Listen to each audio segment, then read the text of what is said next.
everybody is doing well. Thank you for joining me once again. Tomorrow is Halloween, so happy All Hallows Eve, one day before Halloween. I hope everybody's doing well. Let me know if you're going to be dressing up as anything. And let me know, as always, what you want to talk about when it comes to Freemasonry. Any thoughts you have, positive, negative, or neutral, I'd love to hear them. I think we got Smokey in the house. I gotta send you a message, Smokey, on Discord, so I'll try to make sure I send it to you. Send it to you today. Oops.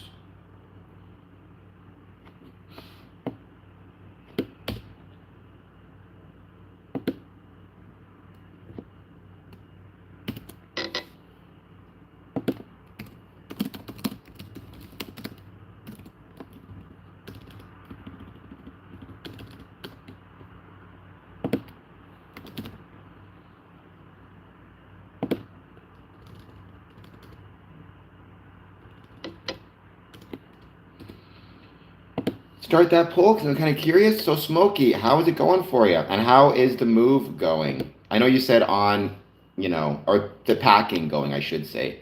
I know, obviously, on Halloween, you're doing the actual move itself. But before that, putting everything in boxes, always a pain in the butt. Let me know how you're doing, though.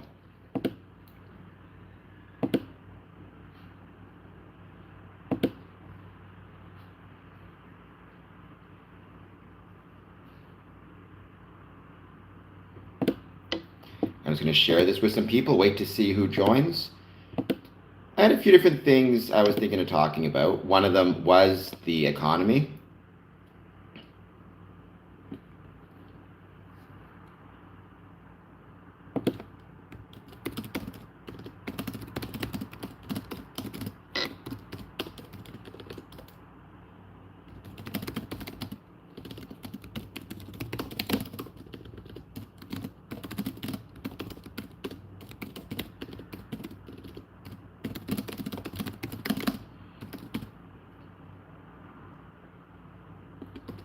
Neither do I.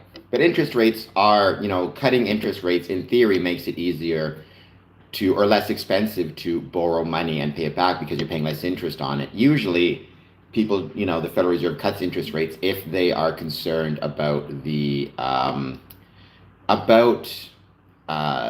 economy, right? Because it's a way to encourage businesses and consumers, for that matter, to borrow more money, and in doing so, they can then potentially hire people, hire workers, take out loans to expand their business, or borrow money to spend. So that's one of those issues where if they're doing it, it's probably because they have some concerns about the economy. I also, this morning, I worked out at Apex MMA. Haven't done any striking workouts in years, so my shoulders are killing me. I blame the workout combined with I also got my vaccines on one in each arm, so one for COVID, one for the flu shot. So that probably didn't help anything either. Hello, Hot Wheels. You know what? I'm in a wheelchair, and one of my nicknames was Hot Wheels. So there you go. Yes, well, I like to practice MMA sometimes. I don't really practice striking very much, so I went to a boxing class today to try something different, and believe me, my arms are feeling it at the moment. But yes, I truly think, I've said this a million times, we as Freemasons should be trying to take care of our health and well-being. That includes exercise and working out. I like the emoji. Everybody give a heart or a thumbs up for the nickname Hot Wheels. So, Hot Wheels, how's it going? How you doing? Let me know if you have any questions, thoughts, comments on Freemasonry. Positive, negative, or neutral. I'd love to hear them.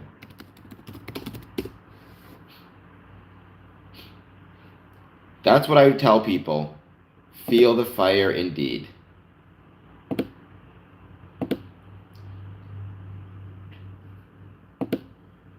What do you mean? I can still see, Alon.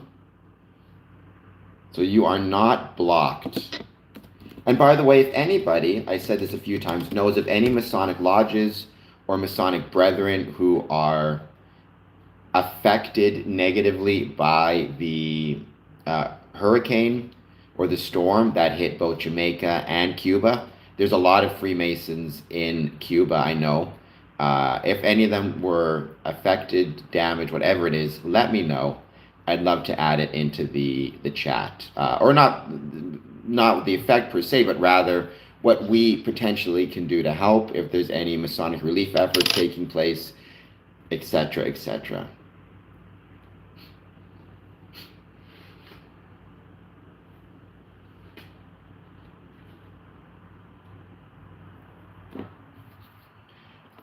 That is right. I mean, that should be, honestly, that should be what I call my channel. I should call it the Hot Wheels channel.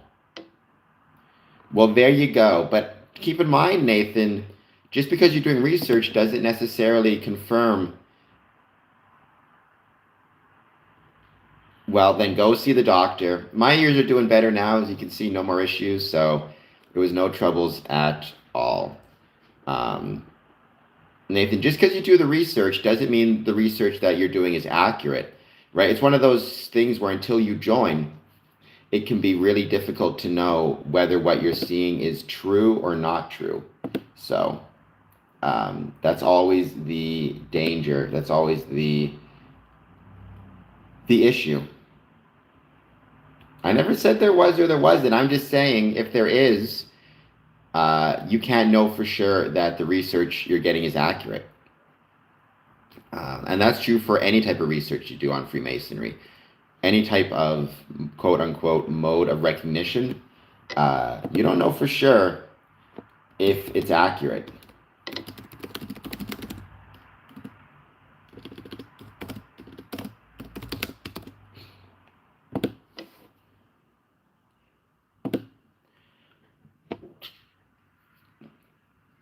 That should be my channel. I should say that Hot Wheels leading the way. That would make a great theme song. Like, you know, in professional wrestling, they have theme songs. That's totally what I should have. Mine should be called Hot Wheels leading the way. Okay, well, confidence is good, Nathan. Confidence is always good. However, I mean, knowing the secrets or what the secrets are is not really what Freemasonry is about. If you think that by knowing that you're kind of getting something out of Freemasonry, that's not what the true secrets of Freemasonry are, right? It's not about any of the hullabaloo and the ritual. It's about our ability to make the world a better place, and our ability to help each other and help our brethren out. That is kind of the quote unquote secret of Freemasonry, which is not a secret at all. At least not if you watch this channel.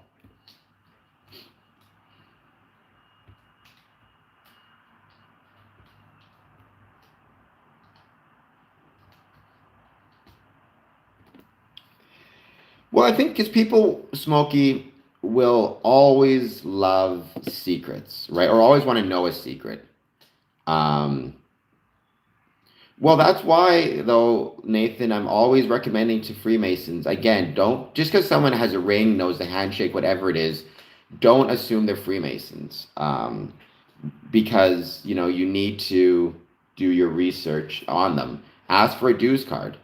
Um, Ask for what lodge they're from. Because unfortunately, everything's on the internet, both true information and scam information. And so you need to be willing to, you know, dues cards are one of the more sure ways to check if someone's a Mason.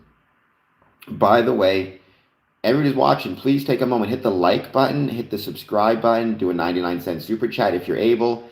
If you can't, that's no worries. We got 10 people watching and 2 likes at the moment. So come on, we can do better than that. Let's see if we can get up to our 20, see if we can get up to 9 likes.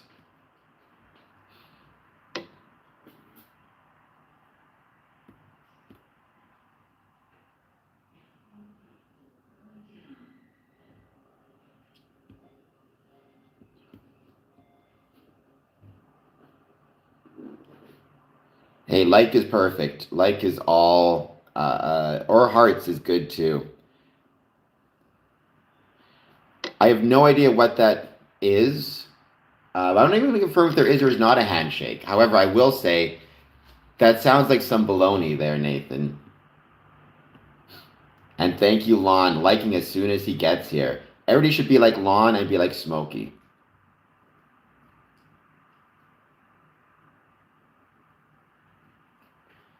Um, Bot destroyed. Humpty Dumpty. Are you saying bot destroyed? I look like an egg?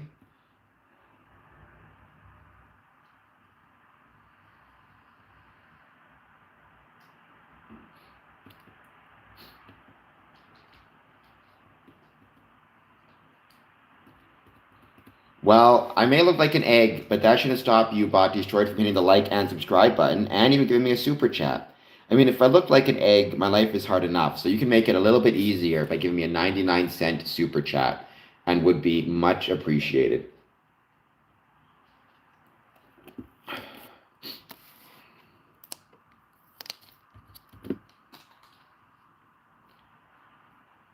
Well, there we go. Look at that. Bot destroyed, liking and subscribing.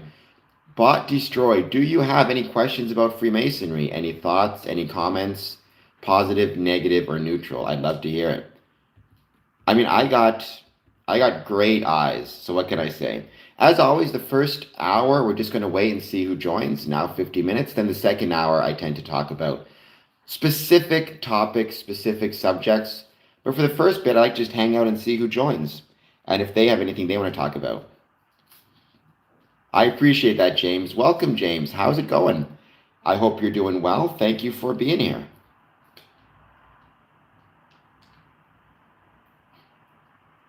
Well, I still appreciate being here even for a few minutes, Bot Destroyer.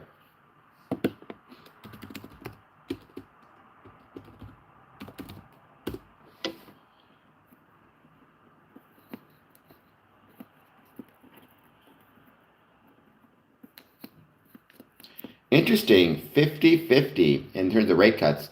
Anybody who answers yes or no, thank you, Lon. That's really kind of you. Let me know why you picked yes, why you picked no, why you either support it or you don't support it. Or if you just took a guess and are not really sure how you feel about it one way or the other, which is fine also. I mean, I would think because this, I'm referring specifically to the Fed in the States, the U.S. Federal Reserve. It's going to be interesting to see how it affects Masons in terms of any Masons who may have loans taken out on their building to do work, or for that matter, who may be considering taking out loans to do work, let's say on their building, or to purchase a new building. And if that's the case, are they going to be more likely to consider borrowing money now that interest rates are cut? And other Masons are going to consider expanding their business. It's really fascinating to think about all the ways that the economy of the time, economy of the country, economy of the community affects Masonic lodges. It affects them much more so, I think, than people realize or appreciate.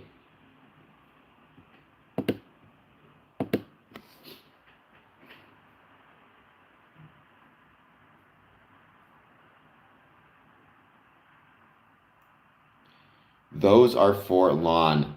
Thank you, Smokey. And yes, everybody thank Lon.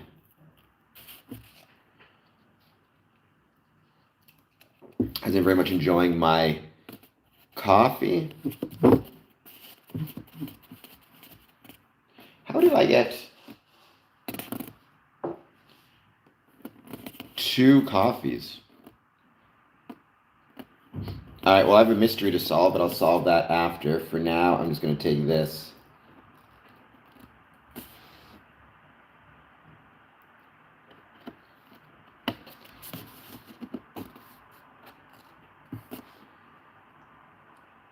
So like I said, let me know if you have any thoughts on the Federal Reserve cutting interest rates. Let's give it a bit of time. Let's see who joins. No rush at all. The first hour, I just wait, I hang out, advertise the chat, advertise the stream, see who jumps on to say hello. The second hour in, I have more specific topics, so...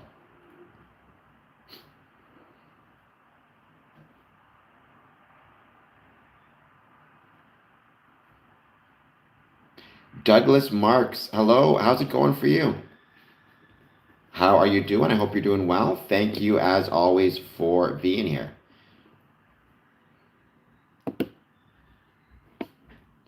Anything happening exciting? Any plans for Halloween for you?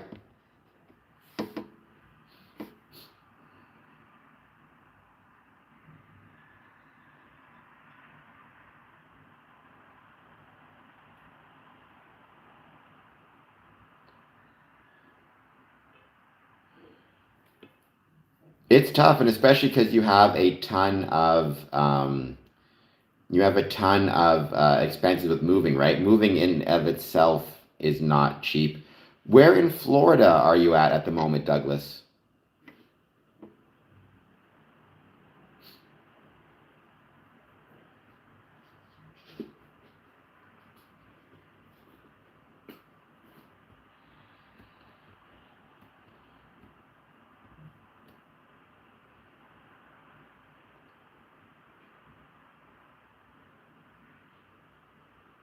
Miami's awesome, first of all.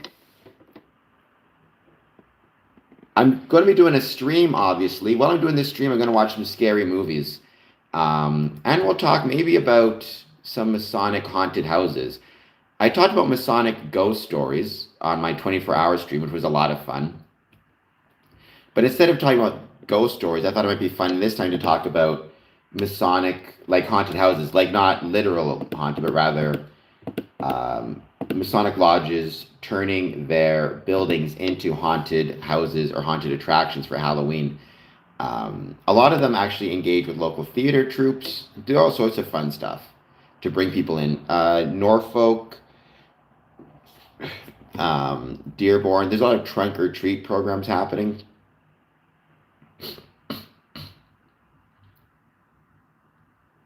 So yeah,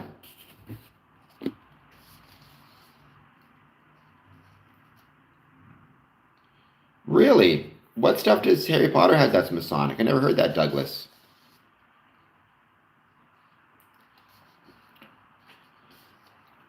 Visit any lodges in Miami, Douglas? Like I think I mentioned on the stream, I'd like to visit Miami. Apparently, it sucks, according to Smokey, but I think it looks pretty cool.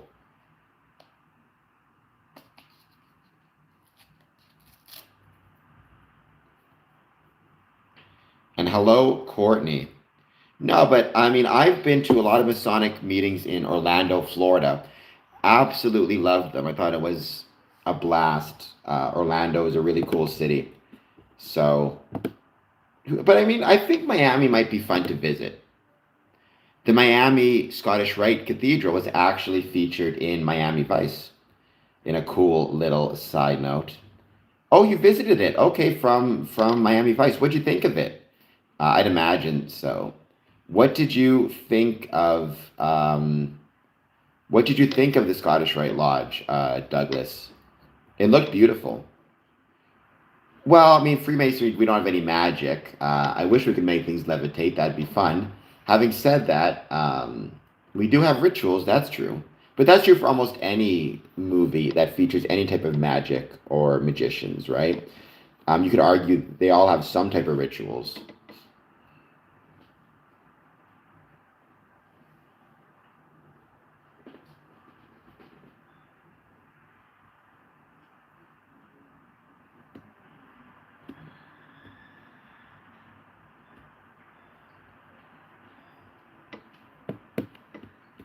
Oops. We got how many votes? We have got, by the way, 8 votes. Do you support the Fed Reserve cutting its benchmark interest rate? 62% no. So more people are saying they don't support the cut than they do. Um, Let me know maybe why you said no. It's a small lodge, but has the. So do they offer, Douglas, do they offer public tours of the building? Do they offer tours for Masons? Did you attend a meeting there? What was the visit like?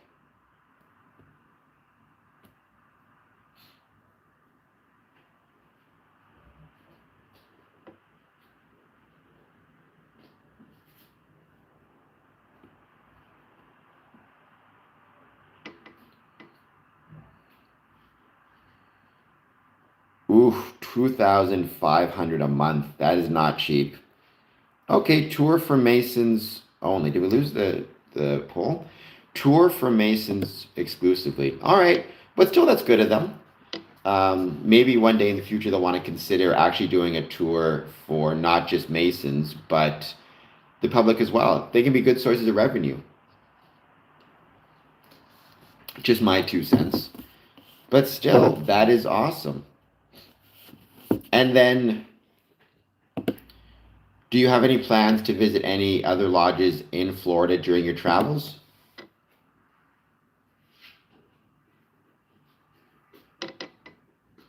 All right, Smokey, I'll talk to you later. Thank you for being here as always.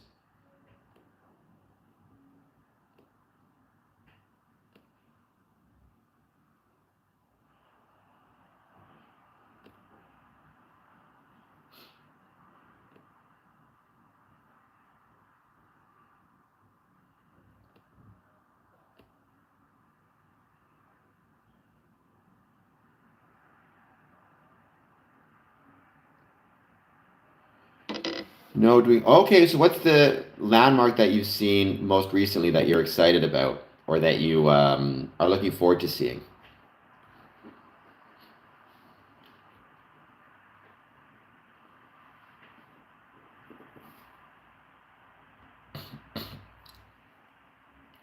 John Joe, you don't look like. Well, I never said I was the smartest tool in the shed, John Joe. In my defense, I never claimed to be smart. I like to think I'm semi intelligent, but what do I know? Um, it's much appreciated, Smokey. John Joe, we do this stream to talk about Freemasonry. Let me know if you have any questions, thoughts, comments on Freemasonry, positive, negative, or neutral. I'm asking about the Fed cutting its interest rate because, as I've said a million times, the economic situation of a country is going to affect the Masonic lodges therein. Um, well, thank you. I know I don't have to be. I'd like to be at least somewhat smart. How smart I am, I think everybody can decide for themselves. John, Joe, I hope you hit the like button. I hope you hit the subscribe button. Consider doing a super chat. And more importantly, let me know in the chat if you have any questions about Freemasonry. Like I said, positive, negative, or neutral. I'd love to hear them. And Nathan, I'm an R word genius. Well, there you go.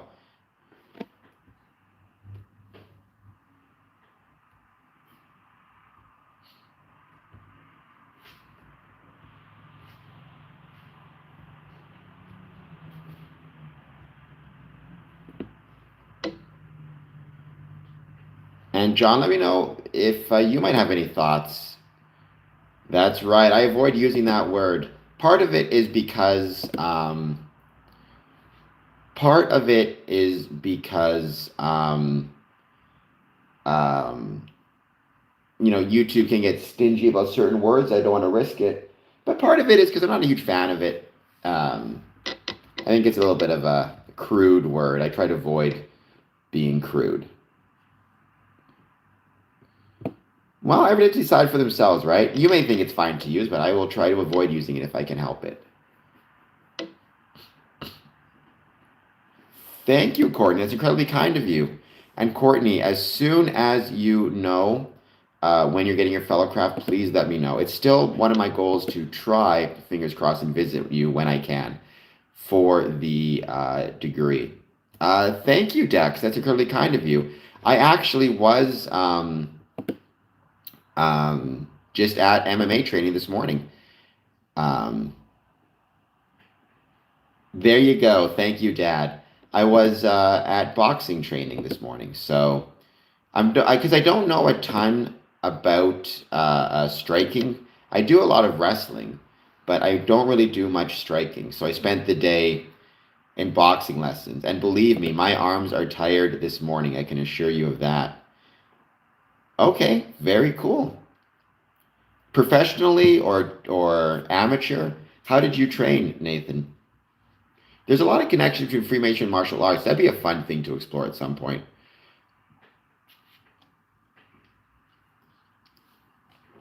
I think that'd be really enjoyable.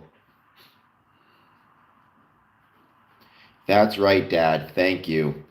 I may not be, but I mean, and that's a good point because not all those working tools of a mason need to be sharp. So maybe I'm one of the broader Masonic tools and not the sharp ones. Oh, I don't worry. I know, Chris. I am not looking forward to waking up tomorrow. I'm imagining I'm going to be feeling very, very sore indeed. But hey, that's okay.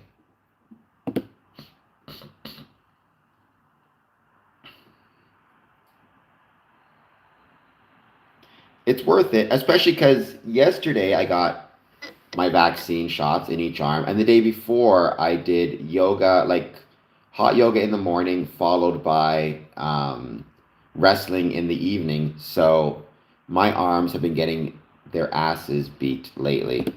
What is your favorite hobby in your free time? When I have free time, Dex, my favorite thing to do is sleep. But actually, I love scary movies. So I love watching scary movies. I enjoy reading. But so much of my time is spent focusing on Freemasonry.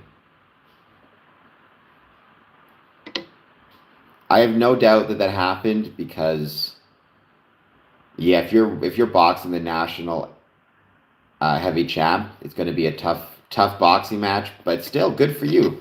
That shows you have some skills. So congratulations.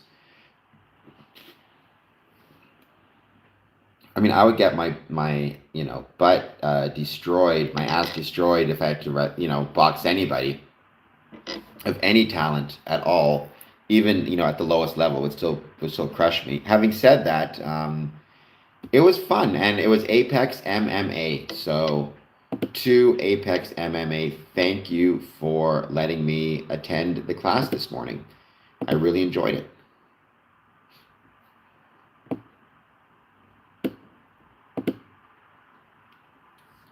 I should try to post about it on social media, and I can't geotag the location.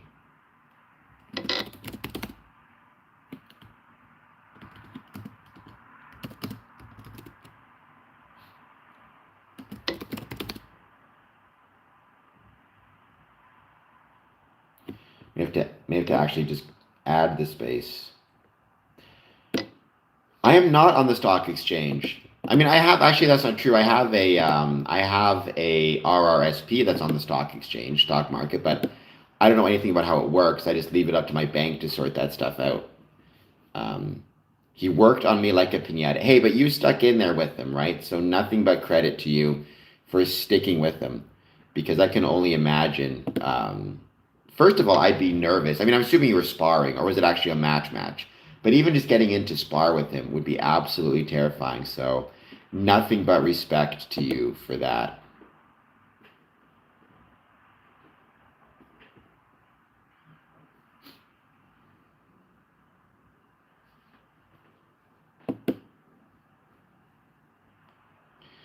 It was Apex Mixed Martial Arts, and I took a boxing class.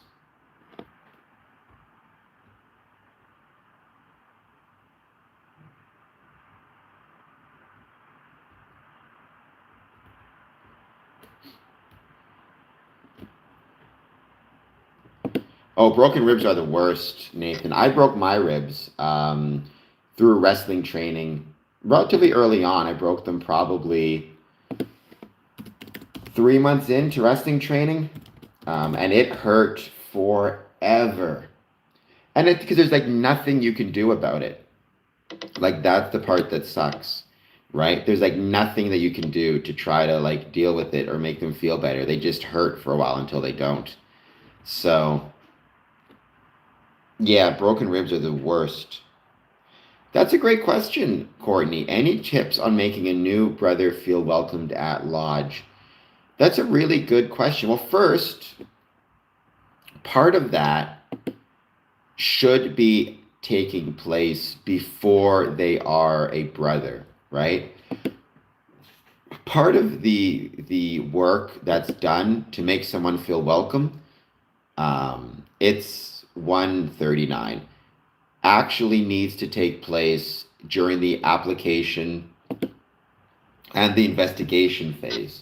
Right. One of the worst things, and one of the things that happened so often within Freemasonry, unfortunately, was John Smith shows up at a lodge, says he wants to join. He gets a couple sponsors right away. He gets an application right away.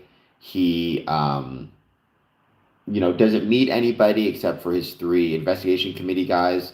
And then he joins, and he joins without having really met anybody or got to know anybody, right? So part of the process of making a brother feel welcome starts by slowing down the application process, letting him get to know all the brothers in the lodge, or at least as many as he can, by attending dinners, banquets, going out for coffee, social events, picnics. Maybe even make sure he gets more than two sponsors. There's no rule that says it's a maximum of two. Two is the minimum number of sponsors, right? Take the time to get to know him. Invite him to events. Invite him to social functions. Have him come to breakfast or coffee. Make sure he knows everybody or as many people as he can. So when he joins, he's already joining in with a group of men he's met and talked to, at least on a few occasions.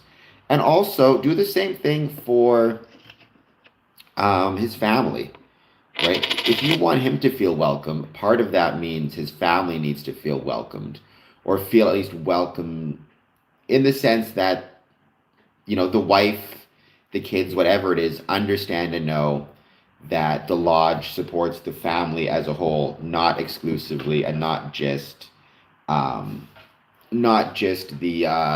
brother. So invite the family to events. Invite the family to banquets and dinners, both before he becomes a brother and once he is a brother. All that stuff is really important.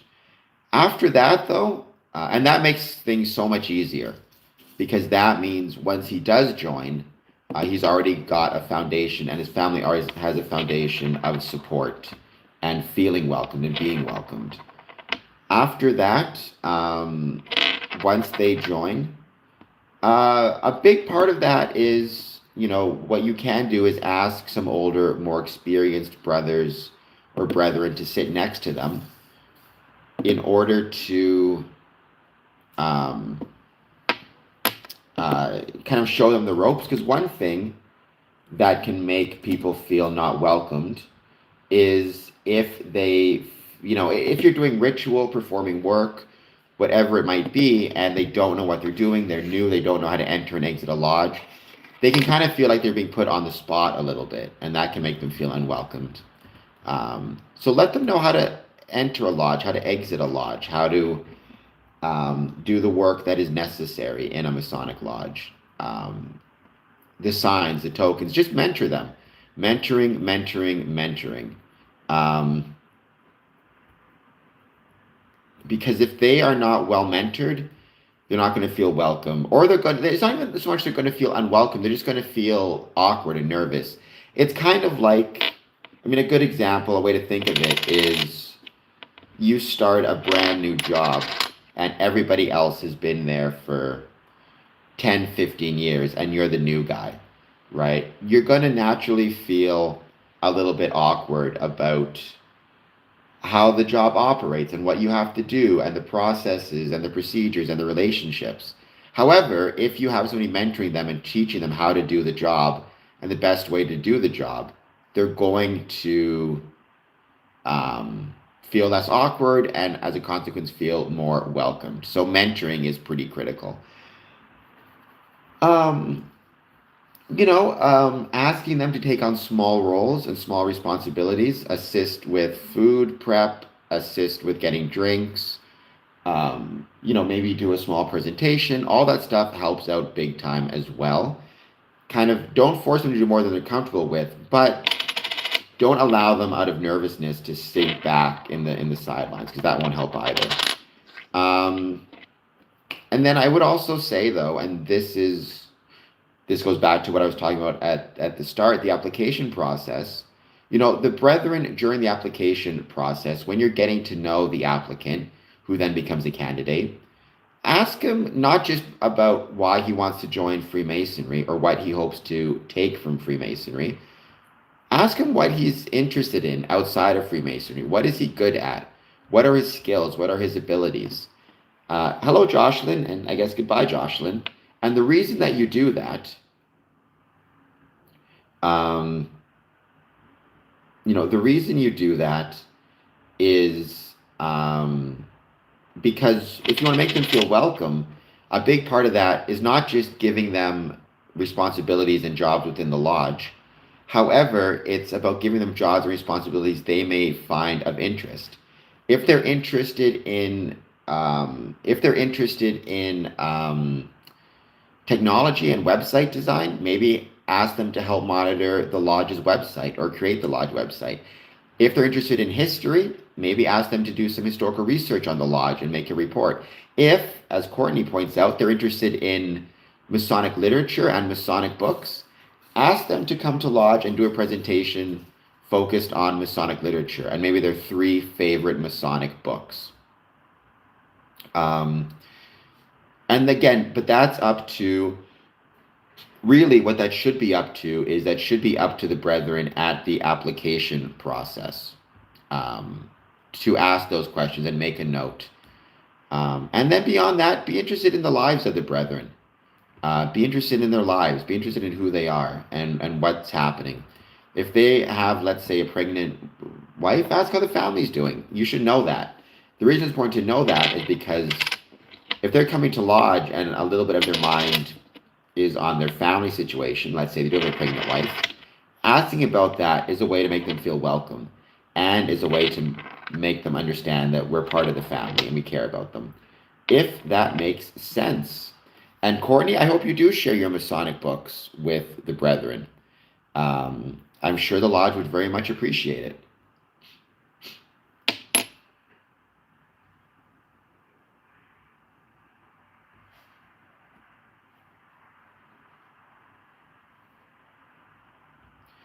Good. This past weekend, Charleswood Lodge had a church service. The church's notice board. I mean, that is great to hear. Um, I mean, I always love it when Freemasons are mentioned on a notice board, on a service board, whatever it might be. I always really appreciate that. So I think, and also we as Freemasons can and should be asking for that as well. Like if we're going to an event, whatever it might be, taking a few moments to ask them, hey, if we're doing this event here, can you put something on your bulletin board? Can you put something on your marquee, whatever it is, right? Even in a newsletter, just advertising the Masons are coming, not to, not to make it sound more ominous. I guess the Masons are coming can be an ominous phrase, but something to give us a little bit of press is always a good thing. Mr. Keeps, raining cats and dogs today. Holy. Welcome, Mr. Keeps. It's not raining cats and dogs here, at least not yet. Having said that, it looks like it wants to. It definitely looks like it wants to. Sorry, Courtney, when you say, and welcome again, Mr. Keeps, when you say it was shared, what do you mean by that? Do you mean, because I mean, however it is you shared it, I think that's awesome. But I'm curious, do you mean you shared it as in you did a presentation on it in Lodge to talk about why you like it, or you gave it to some brethren to read and give back to you, or you shared it with the Lodge library? I'm just curious how it is that it was shared. Any way you share it, though, is a good thing, and you should be proud of that.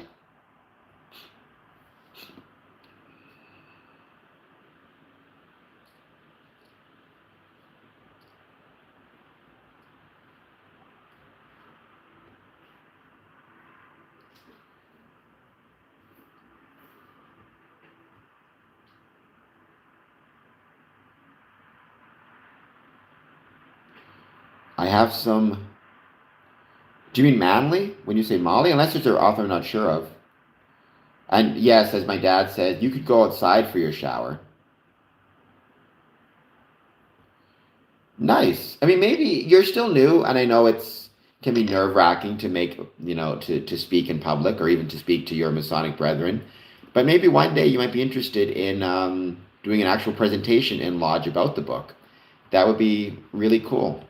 Um, but even just sharing the book, I think is awesome. Or donating the book is awesome.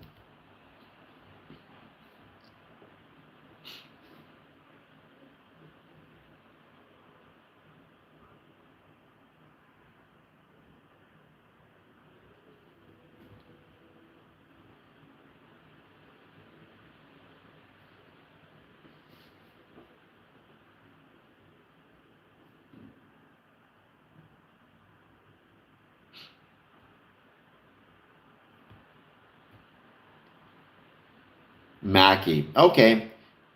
I thought, well, there's Manley, there's Mackey. Mackey wrote, oh my gosh, Albert P. Mackey. He wrote a ton of stuff. He wrote the Encyclopedia of Freemasonry. He wrote Symbolism of Freemasonry. I'm trying to think what else he wrote. I think he wrote. Let me look it up because he wrote a few, to his credit. I think he wrote he wrote the Principles of Masonic Law. Also, that's the other one I was thinking of. I feel like every Masonic law, just big enough, has a copy of the Encyclopedia of Freemasonry by Albert Mackey. Apple Tree. Oh, an excellent cook. Well, then I hope you enjoy being the. I hope you enjoy being the junior warden for about 30 years. If you're too good at a job, they don't let you move up. No, but even that, and I'm just kidding. Obviously, you'll move up, but even that, what you're also able to do is, maybe offer the junior warden, since you like to cook, offer to help out and assist him with a meeting, with the refreshments, whatever it might be, right? That would be really a good way to do it. Because also, and I think this is something, I am too dumb to understand the poll, and I created it. Well, Apple Tree probably had it coming. That's something else I should mention, though, about your. Well, no, we have. We wouldn't call it inner Tyler. We call it inner guard. We have an inner guard and a Tyler. Um, in emulation ritual, in pretty much all emulation ritual. Green beans, Nathan. Green beans. What I will say about the idea of making a new Mason feel welcome, yes, there is a responsibility on the lodge to make the brother feel welcome, as there should be, as there ought to be. However, the brother also needs to take some responsibility to make himself feel welcome or to do things that make him feel comfortable, right? It can't be, when you're joining a Masonic lodge, it's like joining a team. There's a set of responsibilities on both sides of the spectrum, or both sides of the situation, both the team, the pre-existing team, and the new person joining. So I do think you have to put some responsibility on the new brother as well, to be a little bit outgoing, to ask questions, to talk to people. I know for some people they get more nervous being outgoing than others. There's a personality thing at play. Some are more introverted, some are more extroverted. But if you're joining something, then you can't be completely reliant upon the Masons to make you feel welcome. You have to take some responsibility and effort to engage with them. It's kind of like, I've talked about this before. Let's say you want to see more social events. Part of that is on you to organize social events, right? You can't rely entirely on the lodge to do what you want them to do. You have to rely on yourself, at least somewhat, to engage. And to, if you're going to, I used to say one of the things, somewhat joking, but somewhat serious, what I always said is,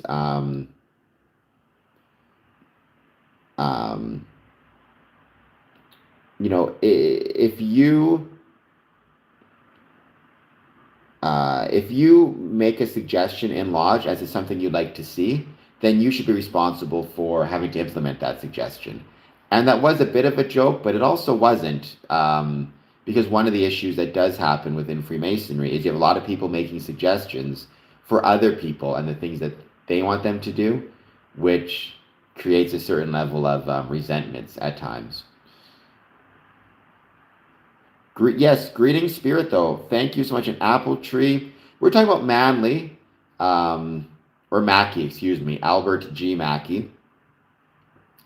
Not Albert Pike, who we've talked about a lot on this stream. But Spirit, how is it going for you? How is your day treating you?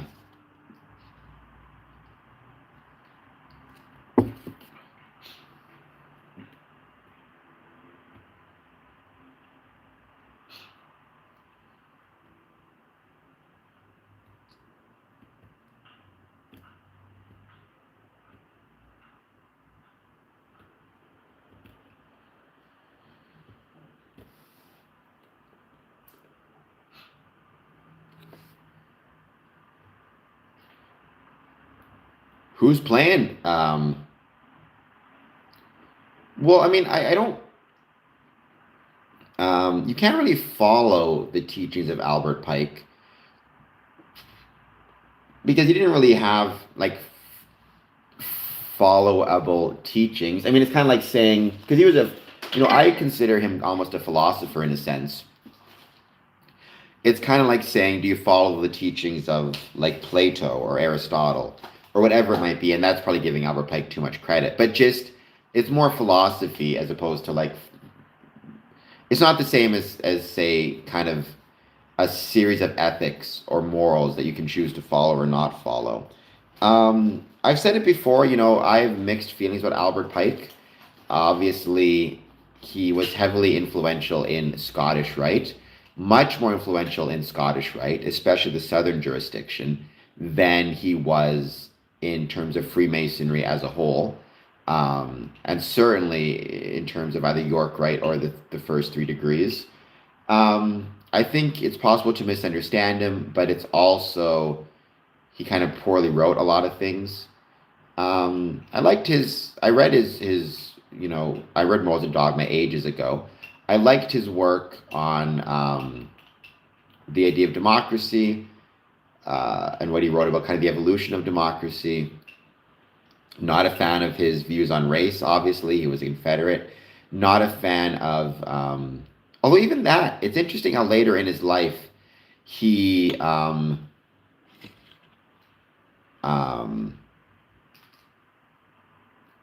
he was supportive of Prince Hall Freemasonry, which is interesting because when you think about it, you consider him, to be kind of well known as a racist, he was Confederate, and yet to be supportive of Prince Hall later on in his life, I think, is an interesting thing.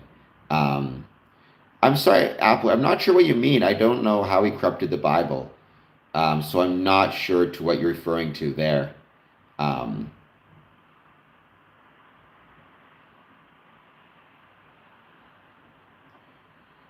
Well, I think it depends on what you're writing, how you're writing, what the purpose is. But I think there's a lot of decent and good Masonic writers. Chris Hodap is one I always recommend. Bizak is another one. Um,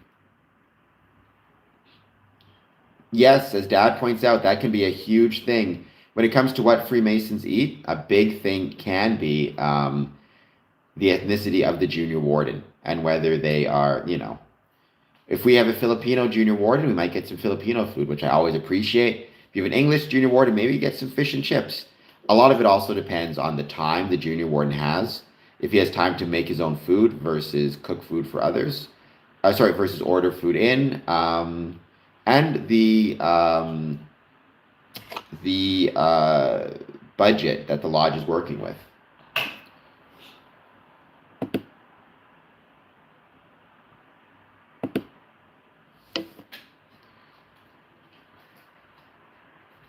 But I think, unfortunately, for better or worse, in 2025, the anti Masonic people online, on social media, whatever it is, are going to, they are going to say what they're going to say. So I think we have a responsibility to at least try and get our views across to the public as well.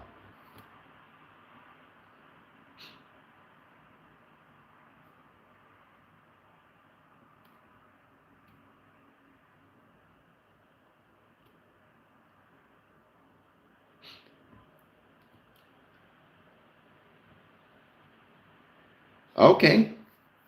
Yeah, those are some good stuff. Classic dinners. See, that sounds awesome. I love classic dinners like smoked meatloaf with mashed potatoes and green beans. Obviously, the joke you hear all the time is, Freemasons hating green beans. I think Freemasonry and green beans are awesome. So I do not concur with that.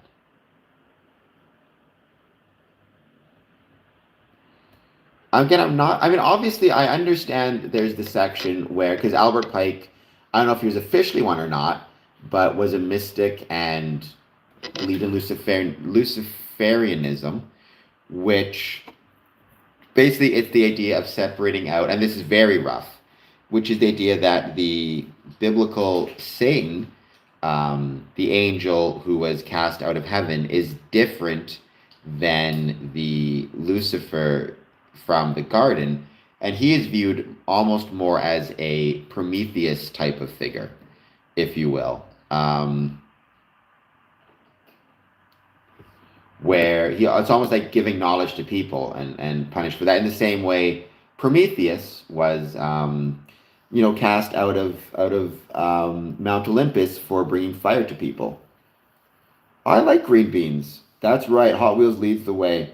Um, I love green beans. Actually, as I've gotten older, I've grown to actually enjoy. Um, I've grown to enjoy vegetables more and more the older I get. So,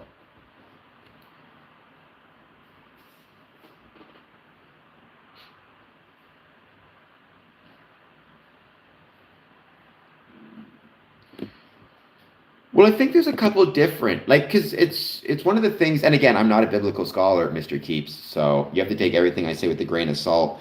But I think it's kind of like Lazarus, right? Because there's a few different Lazaruses mentioned biblically. I think that, there's a few different types of quote unquote Lucifers within. I say all of this as someone who, again, I'm not Christian, so it's not even a matter of me believing or not believing in the Bible per se. It's just when it comes to Albert Pike, there was a lot of people who believed or viewed his writings as he's being satanic, but or believing in Satan or worshiping the devil, but that's not the case. That's a misunderstanding of what he was trying to say. Nimrod, supposedly the first stonemason, is what you could argue because he was the architect and the chief at the building of the Tower of Babylon. So there you go. Well, Xerxes was a Persian king, I think made famous in 300, if I recall correctly.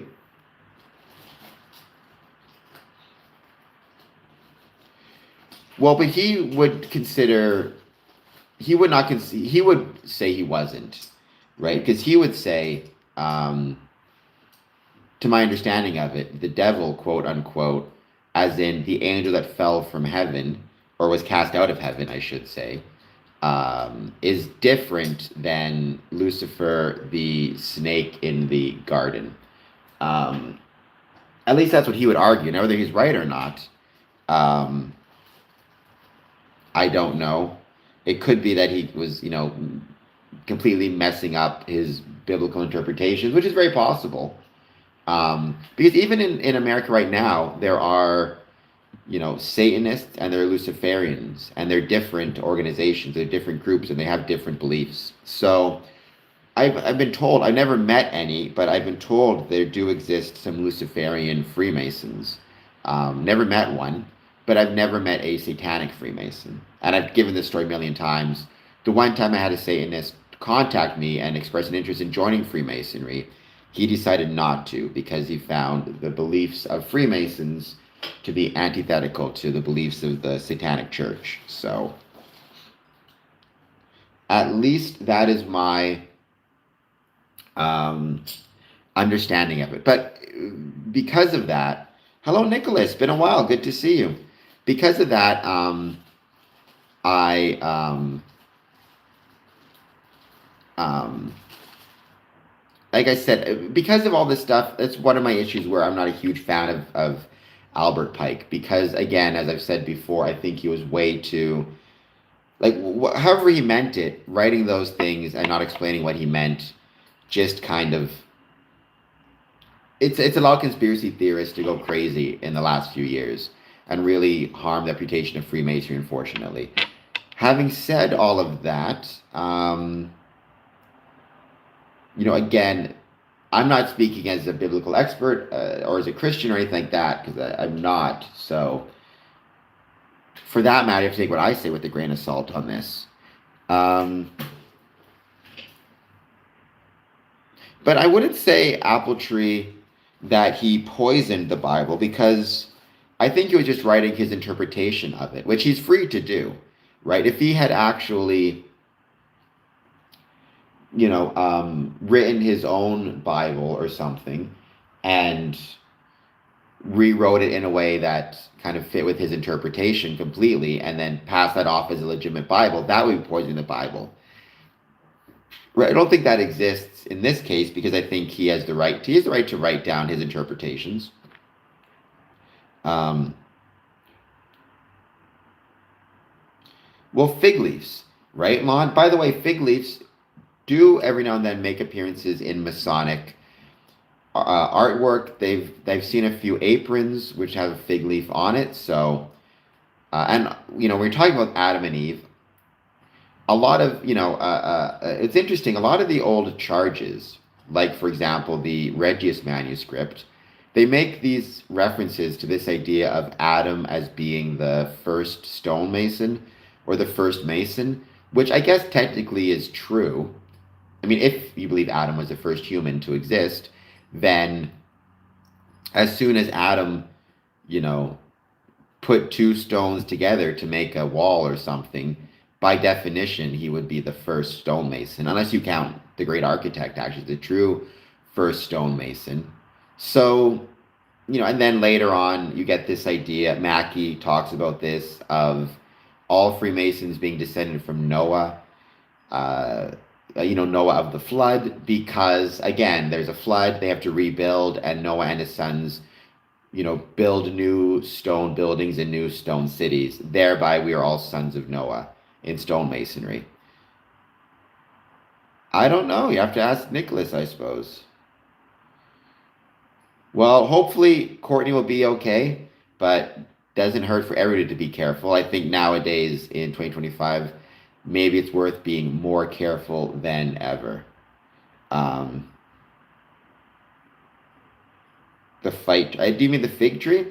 I will say this. I love figs. They are probably my favorite fruit.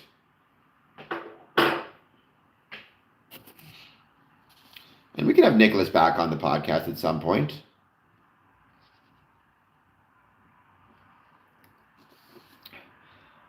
You should, Dad. You should.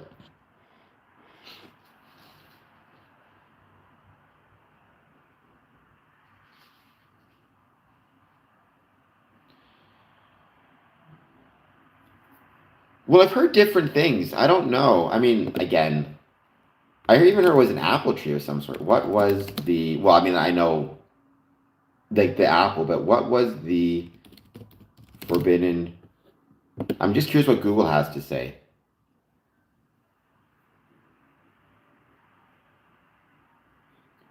So it doesn't make any specific mention of the type of fruit. So fig, pomegranate, grape, citron, or even wheat. So there you go. I guess it doesn't specify the type of fruit.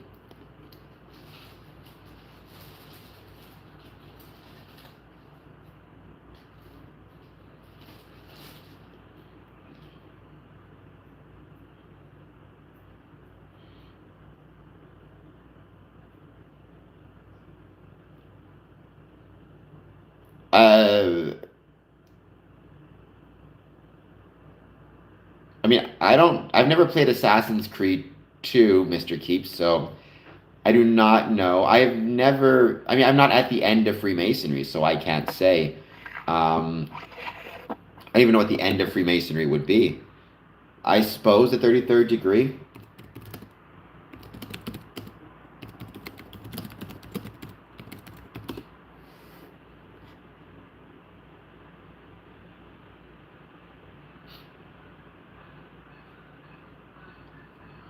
But they didn't get the fig leaves, we know for sure, from the tree. So sadly, Mr. Keeps, I cannot say.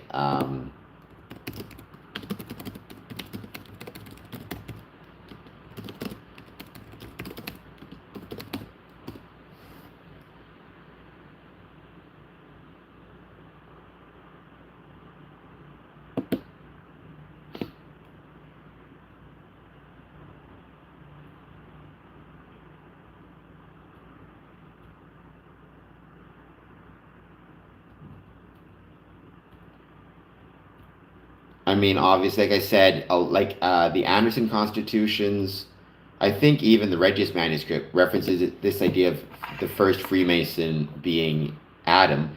But that, to me, that's kind of unfair because the first fig tree, um, sorry, Adam would be not just the first stonemason, he'd be the first carpenter, he'd be the first, I don't know, the first hunter, the first farmer. He'd be the first everything by definition, right? Because he's the first man. So,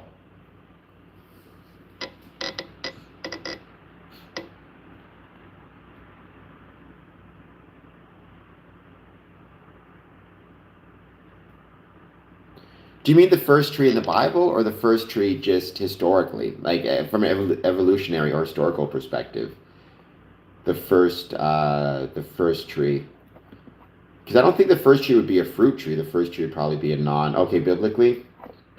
Well, wasn't there every tree in the Bible? Or in the Garden of Eden, right? Every tree would be within the garden, I would think. Just like every animal was.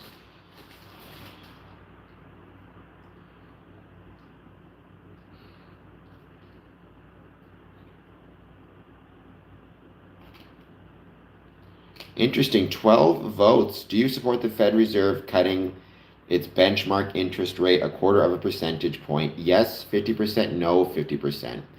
I mean, there was this article today in the Economic Times. Actually, I want to find potentially a better article.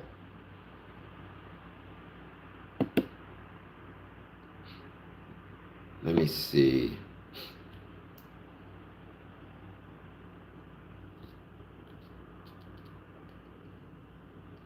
Well, this is Wikipedia. Let's see if I can find. I just want to see if I can find a better article. I want to talk about these mass layoffs in the United States, and again, why it is I think that these are. It's valuable to discuss. I guess we'll go from Newsweek. I think I got this one.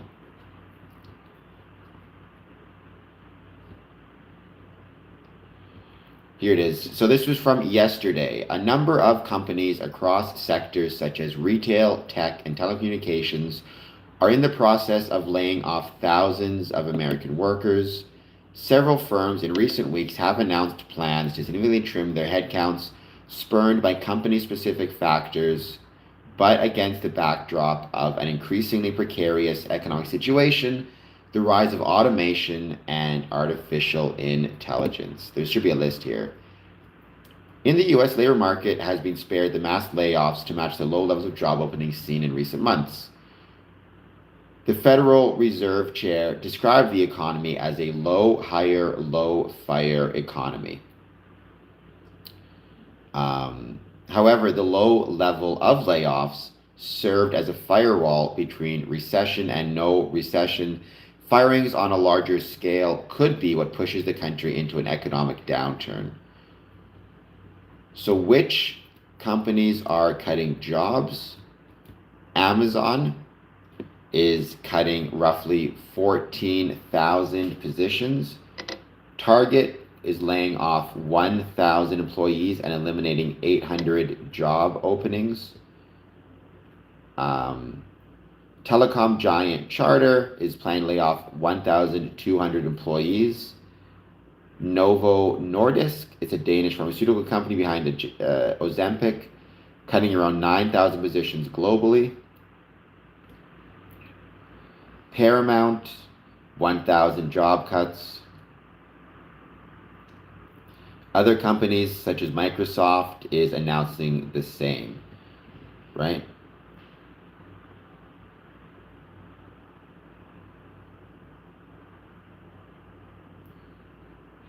Well, I mean, other religions like Muslim, Jewish, could be, I mean, Hindu, Sikh, do they have a similar Garden of Eden story? And do they have a similar idea of like a forbidden fruit or tree or whatever it is? Economist and MIT professor Darren Acemoglu, speaking to Newsweek, said many companies are going to test the limits for AI for automating white-collar jobs, Amazon will probably need to engage in some sort of cost-cutting at some stage, and like many tech-savvy companies, they're looking at AI.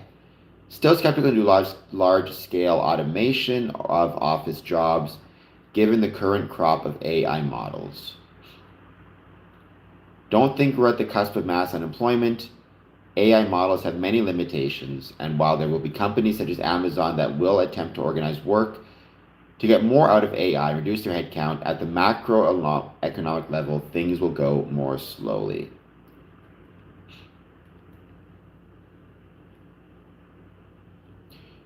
They are considering potentially further layoffs in future. So, again, what do I always say? You cannot separate the economic conditions of a country from the conditions of Freemasonry therein. Right? Anytime you have, we'll use men specifically in this case. I don't think Apple Tree hates you, Lon. I don't know what you're talking about there. Anytime you have, let's stick with men specifically in this case. Anytime you have a man who is laid off, if he is a Mason or has economic challenges of any sort, if he is a Freemason, suddenly he has to think about, for example, can he still afford to be a Mason, depending on what his dues are? Can he, afford to potentially miss work to go to his Masonic Lodge meetings? Can he afford to pay for tickets to Masonic events, banquets? And will he potentially need to rely on benevolence funds or assistance from his Masonic Lodge to make it through? And if enough people need to rely on benevolence from the Masonic Lodge, at what point does that become problematic for the Lodge? And at what point do they now have to, are they going to potentially deplete their reserves of either their benevolence fund or their dues or their main fund, either assisting brethren with benevolence or forgiving dues that are not being paid?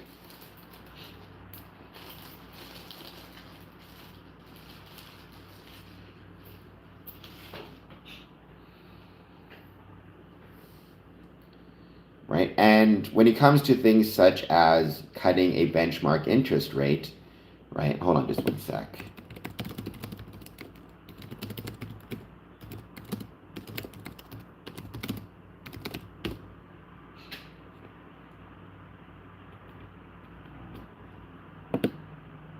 This is from CBC News, because in Canada they also lowered the interest rate, right? The Bank of Canada lowered its key interest rate to 2.25% on Wednesday, continuing a rate-cutting cycle that began in June of 2024.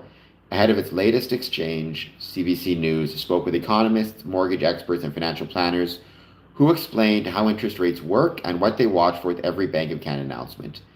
Here's what lower interest rates means for you, small businesses, and the Canadian economy. Hello, Fat Muppet. Thank you for being here. Okay, what'd you think of it? Interest is what consumers or institutions pay to borrow money. It is also what a bank might pay a client for leaving money in their account. When you take out a loan, you'll be giving the cash and you'll need to repay a little bit of that loan over time. So some of what that repayment includes is interest. Commercial banks like RBC, Scotiabank, TD Bank, CIBC, and BMO use prime rates, which are their starting rates to charge consumers who borrow money. That rate is usually combined with a percentage that is calculated based on a person's credit worthiness.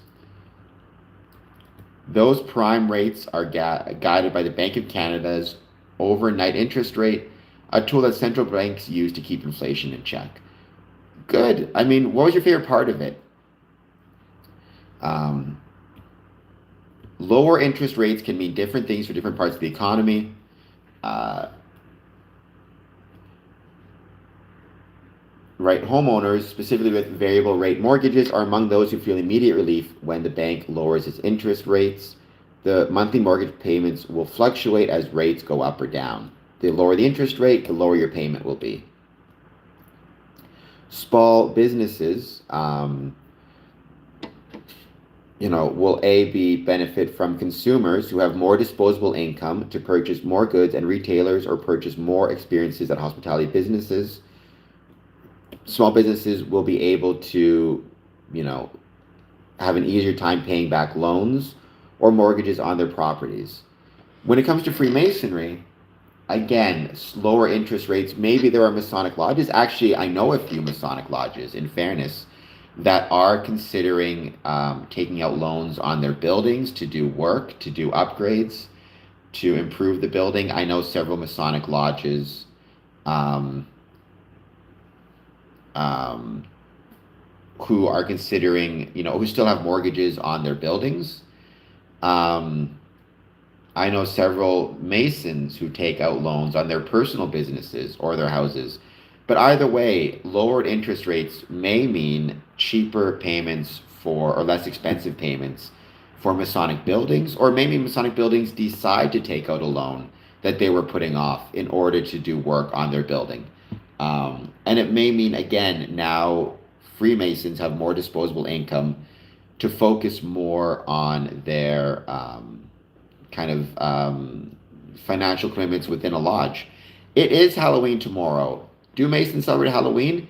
Depends, the Fat Muppet. It depends on the Mason. I celebrate Halloween, and many Masonic lodges do celebrate Halloween in the sense of having ghost tours, haunted Masonic lodges, haunted Masonic events.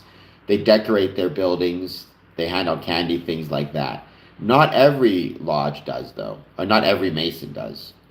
Um, Dad, so you didn't like Kingdom of Heaven? I thought Kingdom of Heaven was a great movie. I thought you might enjoy it. It's all about the Crusades and the Middle Ages. Or do you think they're talking about the Long Walk? I don't. The Fat Muppet. I mean, I know a Mason who's really into numerology, if that counts for anything. I've known some Wiccan Freemasons, Wiccan, but I don't really know what they do or how they practice or if they actually are involved in anything outside of the kind of outside of the practice, if that makes any sense. Or outside of the lodge, I don't know if they are active. I mean, they could be Wiccan in the same way there are some people who will, be Christian but never attend church or not really kind of engage in any of the kind of Christian activities. They could be saying that they are, Christian but or the Wiccan but not practicing.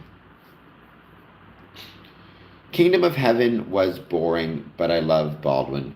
King Baldwin was incredible. I guess it was Edward Norton did the portrayal. I thought he did an absolutely incredible job. Um, it's funny though. I mean, to me, the whole point of that movie, and I say it at the end, I thought it was really, really fascinating, right? It's all about the Middle Ages, Jerusalem, the Crusades. And you think about it, like we're what, 1,000 years removed from um, the Middle Ages, the Crusades, and we still have the exact same fights, the exact same battles, the exact same tensions as we've had there for thousands and thousands of years. But in fairness, it's very hot and there's no water there, so you'd be cranky too. Do you believe there are occult currents of energy? I do not, the Fat Muppet. I mean, I'm not one who believes in the occult, who believes in currents of energy in that sense. Outside of, I find it entertaining and enjoyable and potentially of benefit financially to lodges to play up some of that stuff to get tourists and ghost tours and stuff like that. I don't believe it to be though the actual. I don't believe in those things literally. I think also metaphorically you could argue that such things exist. Well, Saint John the Baptist is the patron saint of Freemasons, in part because the Grand Lodge of England, at the time called the Premier Grand Lodge of England, was founded on June 24th, 1717. The Fat Muppet, you can love whomever you want, I suppose, but may not be the best. May not be the best entity to love. Would be my statement on that. But having said that, you are free to kind of you are free to your beliefs, whatever they may be. I'm not here to judge anybody. I got my awesome cookie though.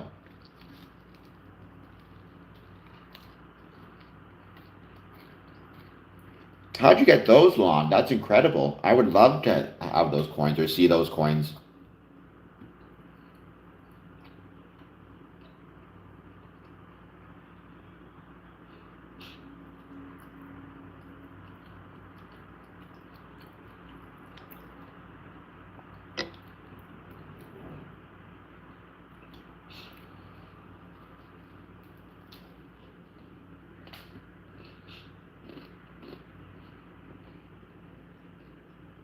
I'm just having my awesome cookie right now.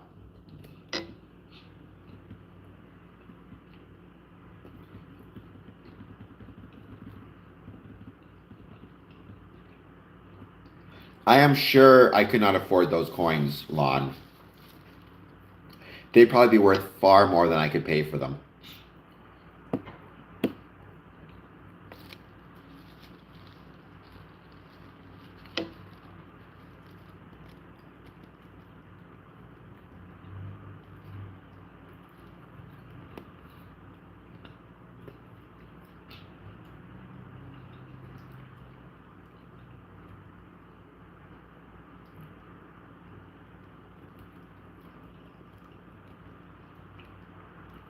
I would love to be a French Templar knight who does nothing but eat cheese and drink wine. Now, the problem is I don't drink wine, but I love cheese. So could I just eat the cheese? Would that be sufficient? Sorry, too much for me, Lon. But I appreciate the offer.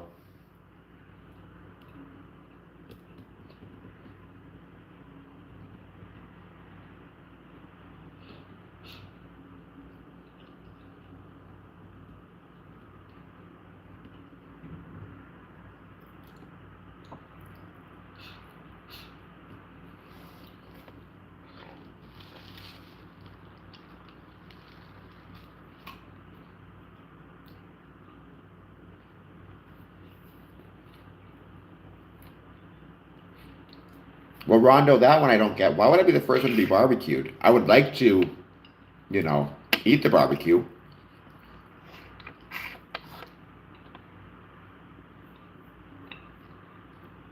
If I'm up, but I've never drank wine. I don't drink.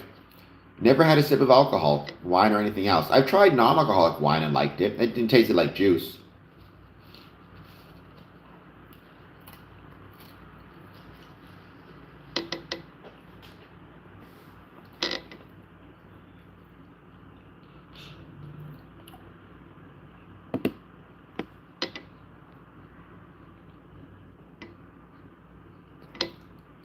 What is a Canadian dish? Oh, poutine, without a doubt.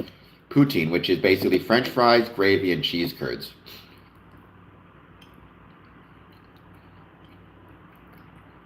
Just never had a taste for it. Never liked it. Never liked the idea of it. Now this is not a Masonic thing. Obviously, there are many Masons who drink alcohol. Many Masons drink alcohol at banquets and functions after lodge or at special events. It just depends on the, oops, on what I did there. It just depends on the lodge and the brothers and all that, but it was never for me. I never liked the idea of consuming something that alters the way you perceive the world or alters your ability to understand the world. Well, Crunch Daniels, I definitely disagree with you on that one. I think food allergies are 100% real. I'm lucky I don't have any food allergies, at least to my knowledge, but they are definitely real. And I think we as Freemasons, one of the things that we need to do is when it comes to our meetings, making sure that when it comes to the food that we serve, knowing the food allergies of any of our brethren, knowing what it is, and knowing, making sure that within the food we serve, we are not serving food that could potentially be harmful to anybody. from an allergies perspective. Also, we should know about dietary restrictions outside of that, such as vegetarian, vegan, um, religious dietary restrictions, like people can't eat pork, can't eat, um,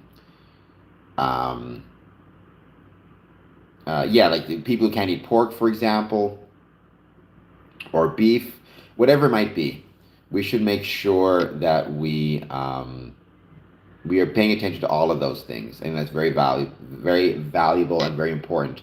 But there are, I mean, no pork is what most people think of for obvious reasons. However, I am an idiot, but I'm not the leader of idiots. However, there are many religions that actually it's not pork; it's other types of food and meat, such as, for example, some religions you are not able to consume beef.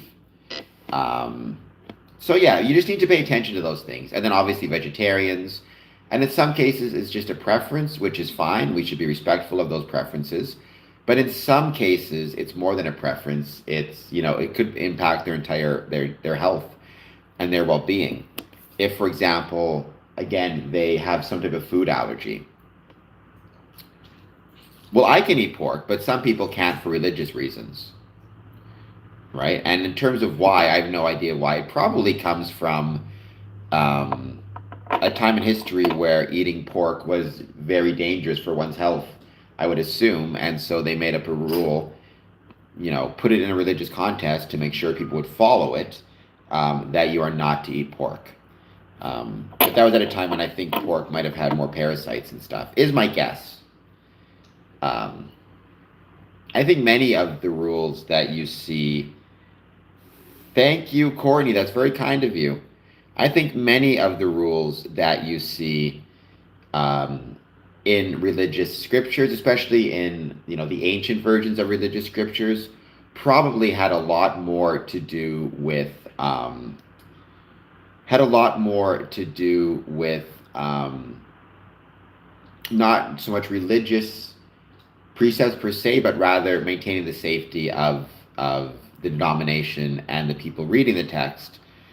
Um, Whatever it might be. Again, even things like I understand certain clothing restrictions had to do with the type of materials being used for clothing and the extent to which it could be damaging or beneficial to the skin and the health. Rest of the world, India is vegetarian, so no meat whatsoever.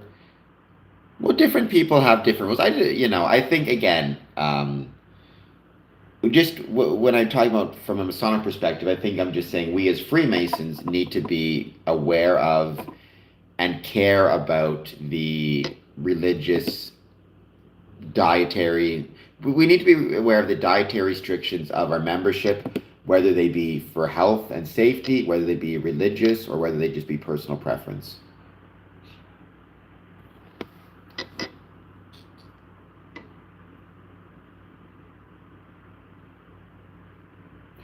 Courtney asks, what does it mean to improve yourself in Masonry, and what aspect of your life do you feel the craft has improved the most? That's a really good question. I think I mentioned this before, but in terms of the aspect of my life that Freemasonry has improved the most, I would definitely say, well, oh my gosh, that's a good question. Um, I mean, obviously, my ability to travel, right? I mean, I can't know for sure, but I don't think I would have ended up, for example, in the Philippines, in Brazil, without Freemasonry to take me there. I don't think I would have ended up in Mexico without Freemasonry to take me there. I don't think I would have ended up in Paducah, Kentucky, in the barn raising, or in Elko, Nevada, without Freemasonry to take me there. So, the travel that I've been able to do, I've been blessed to do. My, second home in Glenview, right? The first time I visited Glenview, I was already a Freemason, but I didn't go there for anything Masonic. And my first several visits had no real Masonic involvement. Um, and I mean, I loved the place right from the start. So it's hard to say, but certainly I think that my love of Glenview, the fact I consider it a second home, and Chicago in general, that's not exclusively because of Freemasonry, but Freemasonry was a major component in making, in creating those good feelings and good memories within that town and kind of gifting me a second home and brothers there. So that's a huge part of it as well. Um, um, so I think that's what Freemasonry has given to me the most. Or the and the lesson I take most from Freemasonry. Um, why would I put you in a timeout, Lon? You're fine. Um, you can stick around. Uh, the other lesson I took from it, though, I think is temperance. I've always struggled with temperance. I'm the type of person who I either want things to happen right away, as soon as they can, or I don't. It either happens now or never.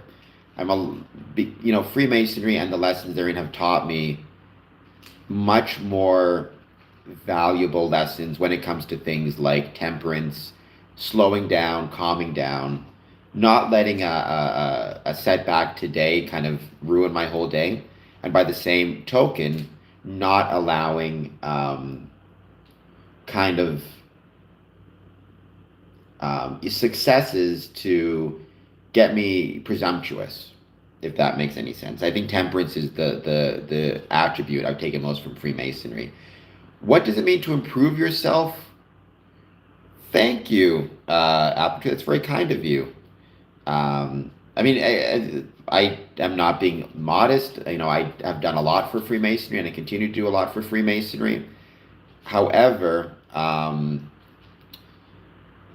Freemasonry done stuff for me as well.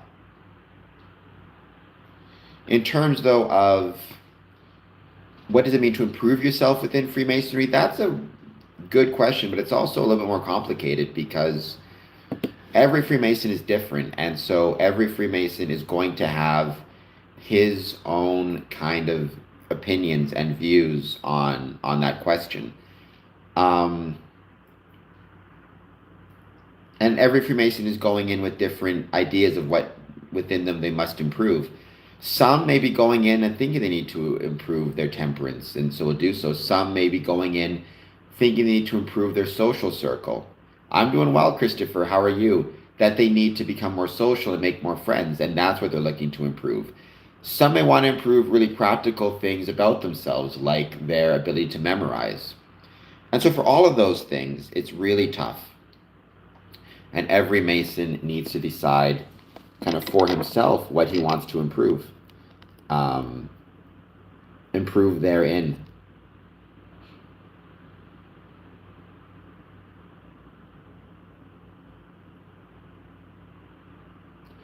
I think I think what it means to improve yourself in Freemasonry, um, Courtney. I think every Mason needs to answer for themselves. They need to go and trying to think, what do I think my deficiencies are, and how can Freemasonry help me potentially improve upon them.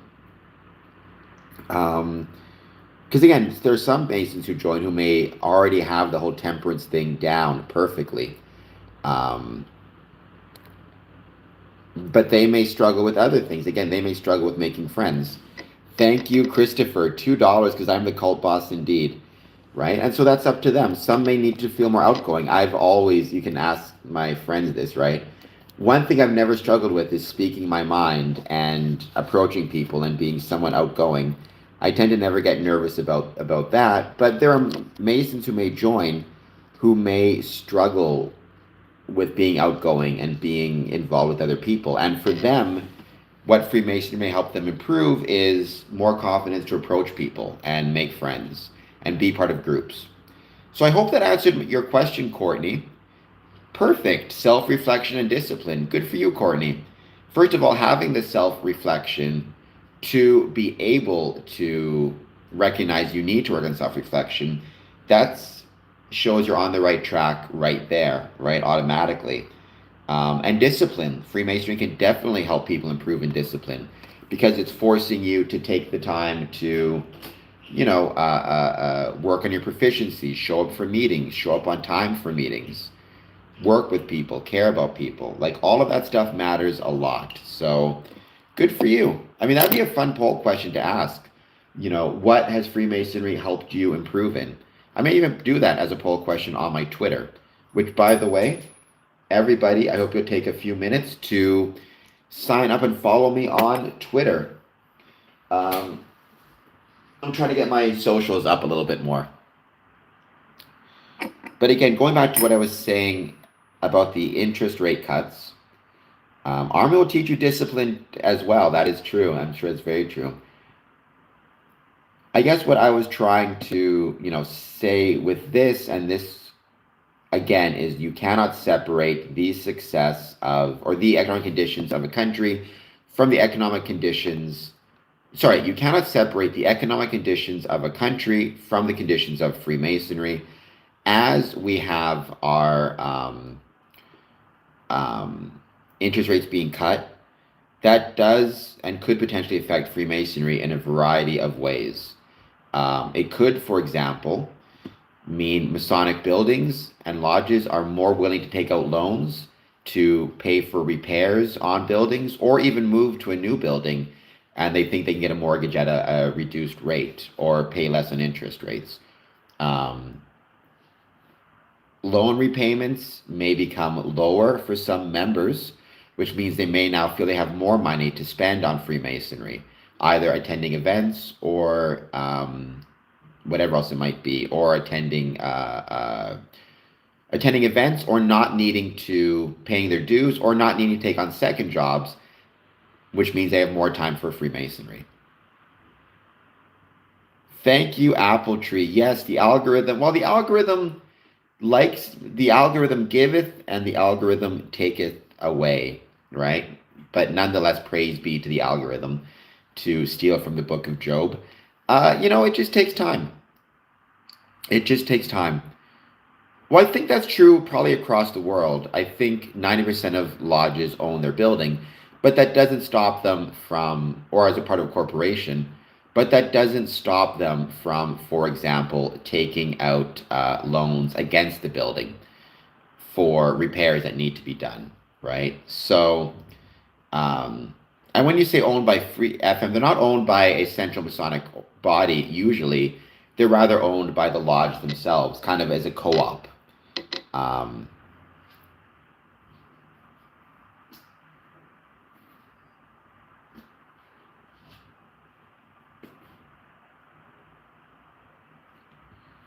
Interesting. I just found this tweet. No, Lon, you're not blocked. You're still here. Breaking. The Senate votes. Hold on just one sec. The Senate votes 50-46 to overturn Donald Trump's tariffs on Canada. The Republicans joined all Democrats, or 4 Republicans joined all Democrats in supporting the measure.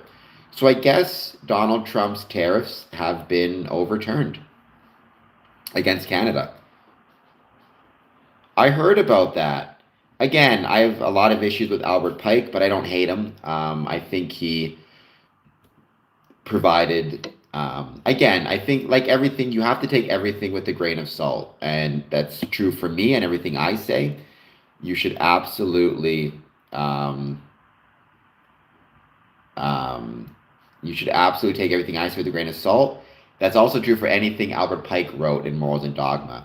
And obviously, he was a racist fellow, which is not cool. But he did have some valuable things and insights. It's like everything, right? You can be wrong on a lot of stuff, but that doesn't stop you from having some valid insights as well. And I think when it comes to Albert Pike, if you read Morals and Dogma and you're willing to take it with a grain of salt, you will see things that I think you should dismiss, and also things that you should potentially kind of take into consideration. Again, his understanding of Freemasonry as a democratic institution and what that means, I think, was very valuable and very valid. His views on race, not so much. His Luciferianism streak, not so much. But even when his views on race, I think it's fascinating because Albert Pike, you would not expect him to, but later on in his life, he showed a lot of support for, or he showed at least support for Prince Hall. Um, Rondo, sorry, what's not cool at all? Albert Pike or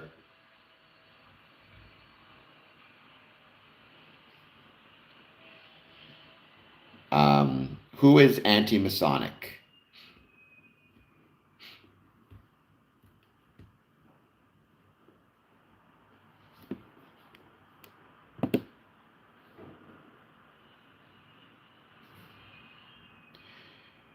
Well, being a bigot is definitely not cool, and Albert Pike was. Again, it's funny because he was, famous. He fought for the Confederate Army. He was famously racist. Yet at the same time, the fact that he showed support for Prince Hall is kind of a weird historical anomaly. He could have shown them support because in his mind, it was like, I don't want to risk ever being in lodge with someone of a different race. So therefore, I will, support Prince Hall so they can join their own lodge and be separate from me. Or he could have just genuinely liked and become more moderate and more accepting and more tolerant and kind of a better person in his later years and reconsidered his views on race. Right? It's one of those things where we don't necessarily know why he came to those conclusions.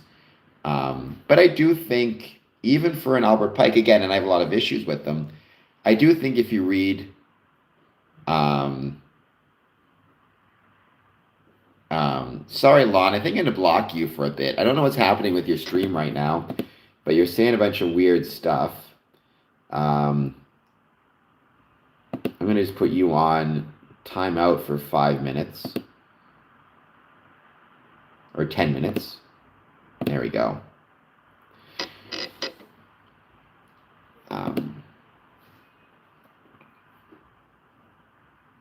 Because, but I definitely would agree with Rondo. Being a bigot is anti-Masonic. It's interesting though. Even like I said, if you take everything with a grain of salt, when it comes to morals and dogma, there is a level of value I think you can get from it. I would suggest certainly if you're Scottish Rite in the southern jurisdiction, you should definitely read Albert Pike's Morals and Dogma. If you are a member of the northern jurisdiction, Scottish Rite, or if you're not a Scottish Rite Mason at all, you're probably not going to get much out of it, in my opinion. And again, it's valuable to read, but you should take everything with a grain of salt. But like I said, I found the first two chapters to be of Morals and Dogma to be pretty interesting. And again, I did appreciate, and this is something I agree with, his view that power should be democratically provided. I thought that was, and kind of why that came to me, why that's important.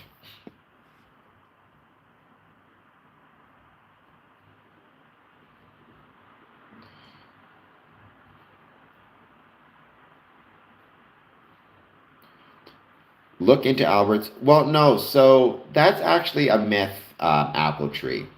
Albert Pike. That's a hoax.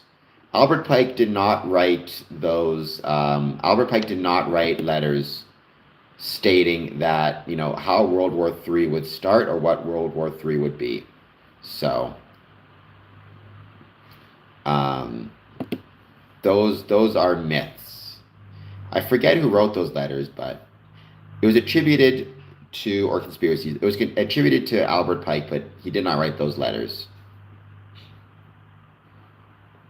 The Fat Muppet. You'll have to read. I'm not sure what you mean by that. Like when you say the power of social media, I mean, I don't know if I like what it means to believe in the power of social media. I mean, I guess because I'm doing it right now and I'm talking to people and I've got super chats and I've got likes, and I know some people who joined Freemasonry because, at least in part, because of these streams. Um, and I know that I mean, I could be a crazy person in a insane asylum talking to nobody right now. But if I assume I have a general understanding of reality and what reality is, then um,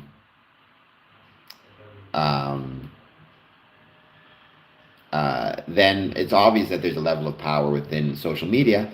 The fact that I can talk to Courtney, um, all the way in Texas, and you and a bunch of people I've never met in person, is an example of the power of social media. The ability for me to get messages out about the things I love to people, not just Freemasonry, scary movies, etc., etc. So it's off. I mean, I guess I believe in the power of social media insofar that social media has worked for me and works for me to this day. The occult, I've never seen any spells cast that have been successful. Um, and yes, he did advocate for things like Freemasonry as a conveyor of peace, which I think is a good thing. So again, everybody has their good parts and their bad parts. Um, and he was certainly dedicated to Freemasonry, dedicated to the craft. Um, but thank you again, everybody, for being here. I hope everybody's doing well. Please take a moment, hit that like and subscribe button if you're new to the stream. You can do a super chat of even 99 cents, which helps out big time. Um, the more super chats, the more things like that I get, the better it is in terms of getting that algorithm to support me and support Square and Compass Promotions. I have an interview coming up on Sunday talking about the AVDA, the Arcana Veritas Distinction Awards, of which I am up for a prize. I'm a finalist, so.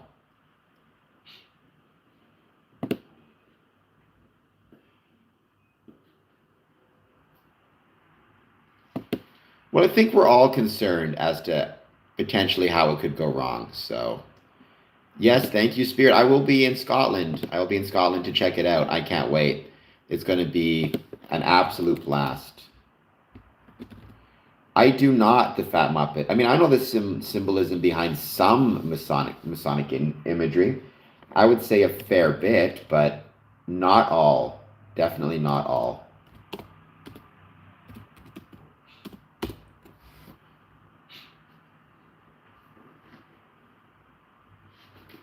I am not wearing a kilt. No one needs to see that.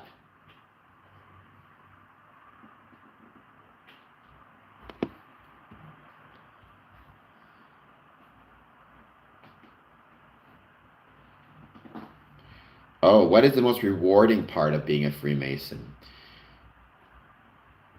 Oof. Well, again, you would have to take that and kind of apply it to each individual, right? Because the rewarding aspect for one Freemason is not going to be the same as another. For me, without question, it's the travel. It's the ability to travel. It's the ability to take part in Masonic events. It's the ability to take part in Masonic meetings around the world. Yeah, I think I said this before, but one of the most rewarding experiences for me as it relates to Freemasonry, it's ironic, it took place in Dubai, and that's ironic because Dubai doesn't even, allow Freemasonry. But nonetheless, I went to a Masonic event in Chicago, then I flew to the Philippines for a Masonic event, and then I flew from the Philippines to Rio de Janeiro. But the flight from the Philippines to Rio, there was a stop in Dubai, and it was a layover. So I got into the airport whatever time, and I had a 10-hour layover. They were kind enough to give me a hotel room in the airport. It was a really fancy hotel, and they gave it to me right in the airport to spend the night. And I look up at the ceiling in this hotel room, and there's an arrow pointing, pointing whatever direction it was pointing kind of away from the television. But I realized the arrow was pointing towards Mecca, um, because I was in Dubai. First time I'd ever seen that in a hotel. And that was a really rewarding experience because it was kind of a reminder of like, look at what Freemasonry allows me to do. Um, and what a special feeling that was. So, yeah, for me, the most rewarding experience is the travel. Yes, Brother Adam. Welcome, Brother Adam, by the way. Thank you for being here. Don't forget to hit the like button. And Brother Adam, if you want, you can do a 99-cent super chat. I would truly appreciate it. Um, it is somewhat common to find 33rds in Lodge. Don't forget, though, just because you're 33rd degree doesn't mean you're at any better or any more of a, you're not more of a Mason than the other Masons there. You just get one vote like everybody else. In Canada, you get one vote like an entered apprentice. Awesome, Courtney. That's great. And that's a perfect example of that. So, yeah, I'm very happy about that for you. And I think that'd be a really rewarding experience for a lot of people.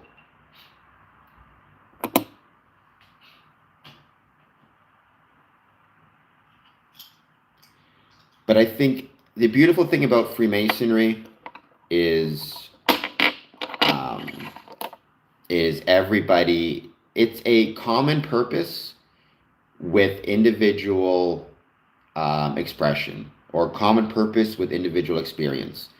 To be a 33rd, it can help, but it doesn't necessarily mean that.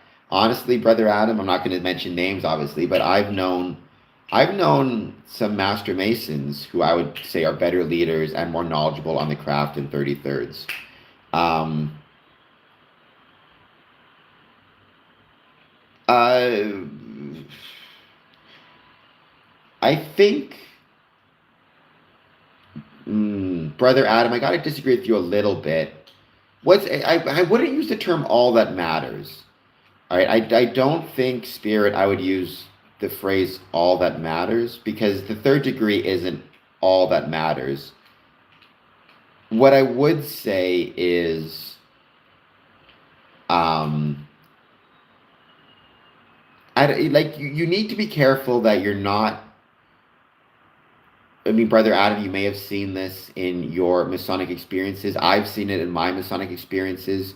You want to be really careful you don't get to a point where you are collecting degrees, right? Or where there's this idea of you just want to get as many degrees as you can to say you have them, right? I would rather an entered apprentice that stays an entered apprentice for his whole career, but shows up to every lodge meeting, and volunteers at functions and helps stay after to clean up the lodge.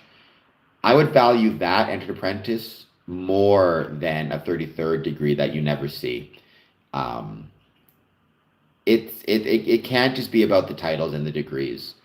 Um,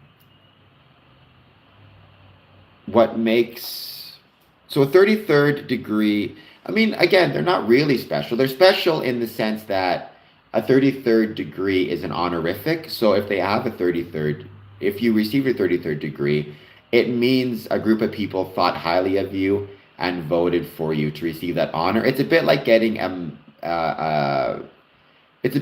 Mason of the Year award, right? Or another type of honorific. It demonstrates a lifelong commitment to Freemasonry and a lifelong commitment to the craft, or at least it should. Unfortunately, everything can become political if you're not careful, but in theory, that's what it should represent.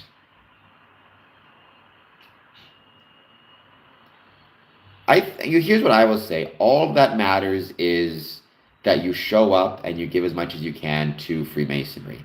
Now, whether that means you show up exclusively within, as an entered apprentice, but you never miss a meeting, um, and you volunteer after lodge, and you donate to the benevolence fund and you visit brethren who are sick in the hospital, right? That matters far more than getting a 33rd, because unfortunately that can become political if you're not careful with it. I do worry that we in Freemasonry are somewhat reaching a point where we're valuing the titles more than the effort. Um, but you're not wrong, Brother Adam. Further light in Freemasonry is great and incredibly valuable. Um, and if it's done right, what it can do is that further light can encourage you to become more active, to research more, to show up more, to dedicate yourself more to the craft as a whole. Yes, Yuri, that is exactly what you can do. I don't like to brag about it, but I get free sodas with my Masonic ring. I'm just saying, that's a reason to join. What are the top three reasons why? Hmm. The top three reasons. So the first is, I think I have talked about this on stream in the past. Um, well, don't be doing that, the Fat Muppet. Don't pretend to be a Freemason. That's not cool. See, I've said it a million times. When it comes to Freemasonry, like I like the way it sounds, and what I mean by that is there's just something about me and my personality that responds well to Freemasonry. And I don't think that's a matter of like choice. It's like you don't choose your favorite song. You don't say to yourself, um, the next song on the radio is going to be my favorite song. It finds you, and then there's something about the person you are, your tastes, your attitudes, what's happening in your life at the time you're listening to the song, all of which cause you to fall in love with the song. Freemasonry is kind of the same thing with me. I don't know what it is about it that speaks to me so well. I love the fact that it welcomes men of all different faiths and religions. That's one of my favorite parts of it. And I think in 2025, we need more groups that are not divided along religious lines. Um, I like the fact it welcomes men of all different political beliefs for the same reason. I like the fact that it can act as a social safety net for people. I mean, I know Mr. Keeps, um, and I have our, I mentioned I was conservative once upon a time. Still view myself as conservative, though Mr. Keeps would disagree with me on that. But I think my conservative political values, one of them that I've held on to, is this belief that whenever possible, individuals should, before reliance on government programs, there should be community supports to assist.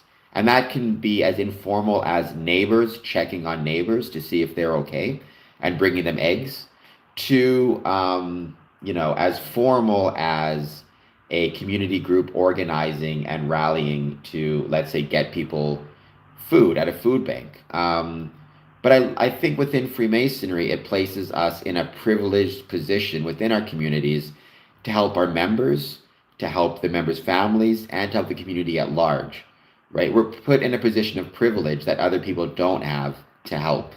And I think that's something very special about Freemasonry. It's not the exclusive way we can help, but it is a privilege to be able to help the community. And I think Freemasonry does that.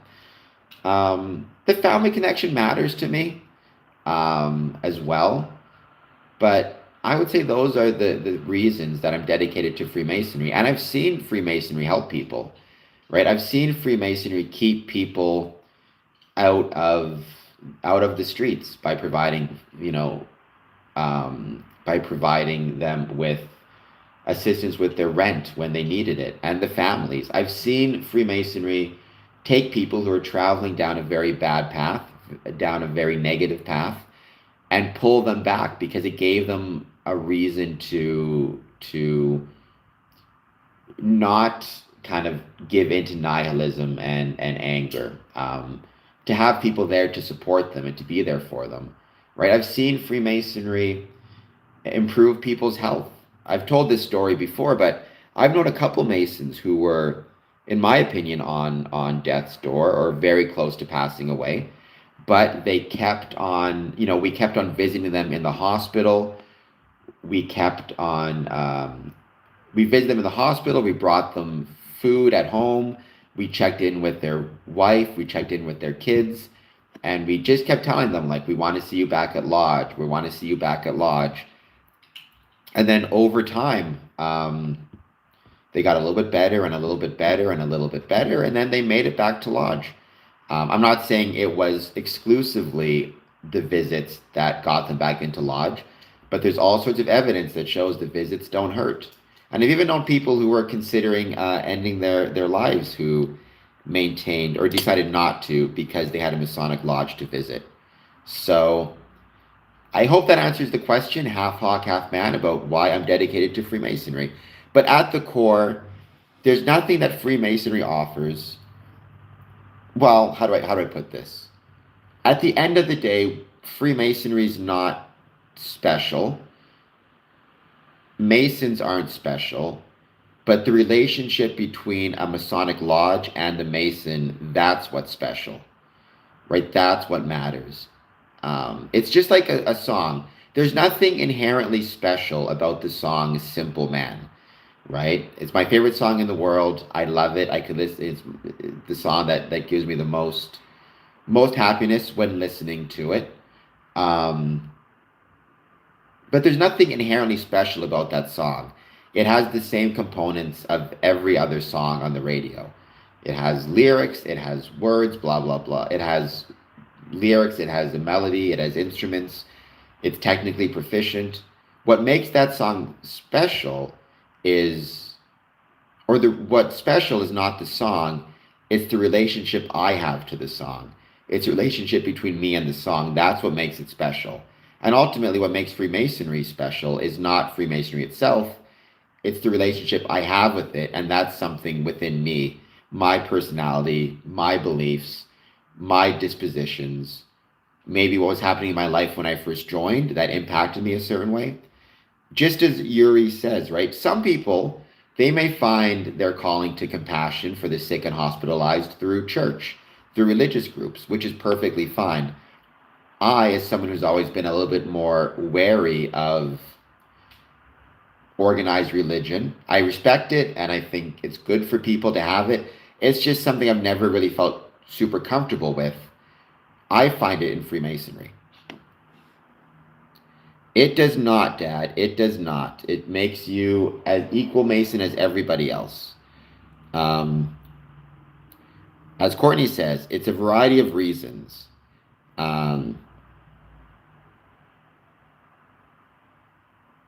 Well, there's the Fat Muppet. There is the Order of Women Freemasons, Eastern Star, and Rainbow, which are all for women and young girls. Friendship is magical. Masonry does make us better. However, Brother Adam, I don't think we should join because we want to make ourselves better. I think we should join because we want to make the community better. We want to make the world better. And yes, half hawk, half man, Freemasonry 100% provides a social safety net. And with all the mass layoffs we were talking about earlier today, the social safety net within Freemasonry may be tested. I don't think you need to complete your journey in that way, Brother Adam. I think if you are a Master Mason, your journey is complete. Now, that doesn't mean you can't join other Masonic bodies as a way to not complete your journey, but grow within that journey. I mean, I'm an 18th degree Scottish Rite. I think that's perfectly acceptable.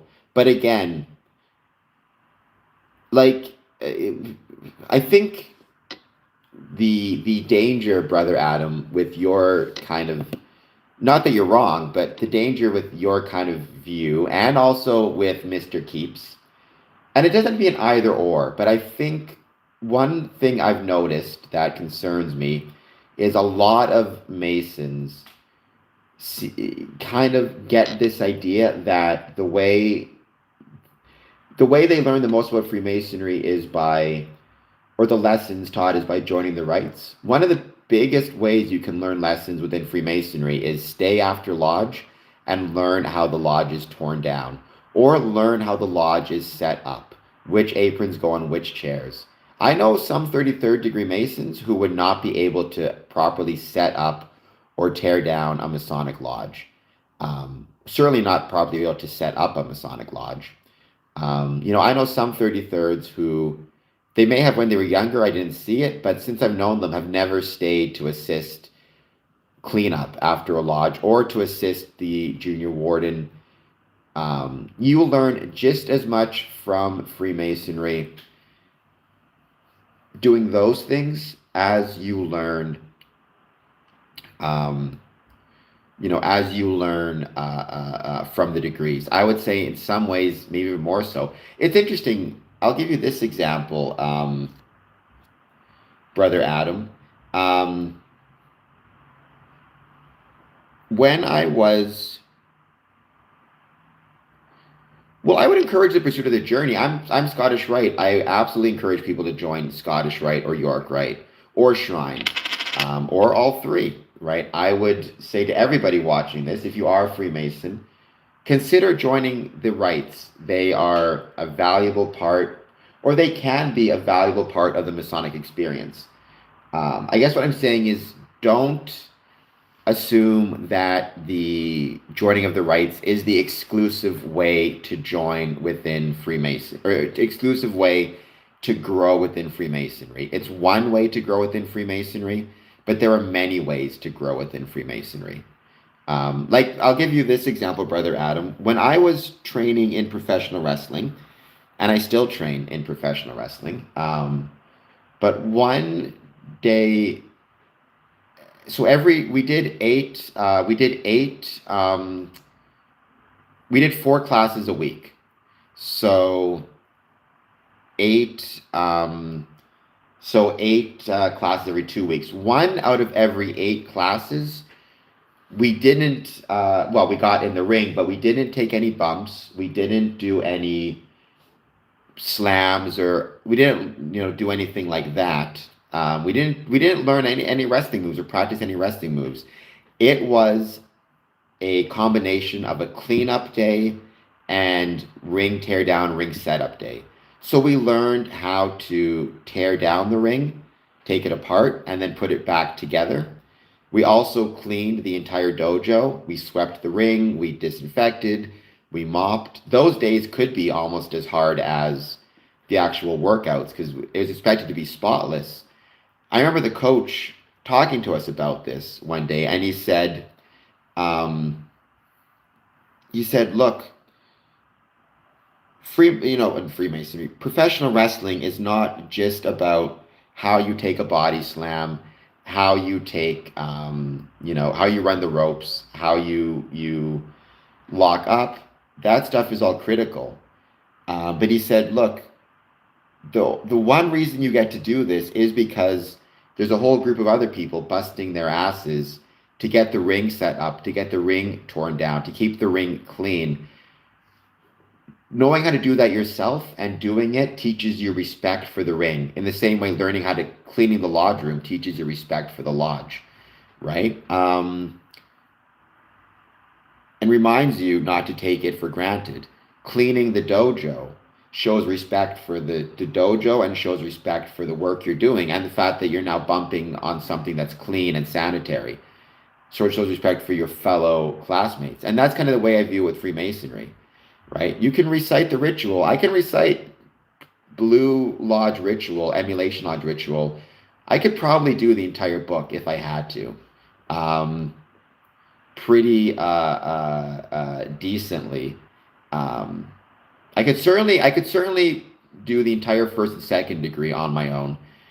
Third, I'm still a little bit iffy on. I need practice a little bit. The point is, though, it's those times when I show up and clean the lodge and sweep the lodge. That's when I feel just as connected to Freemasonry as when I'm reciting ritual.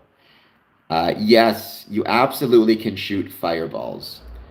Um, as Rondo says, the sorcerer's apprentice, you need to know how to sweep and fetch water before engaging in high magic. Mickey Mouse learned that the hard way, if you're referring to Fantasia. Um,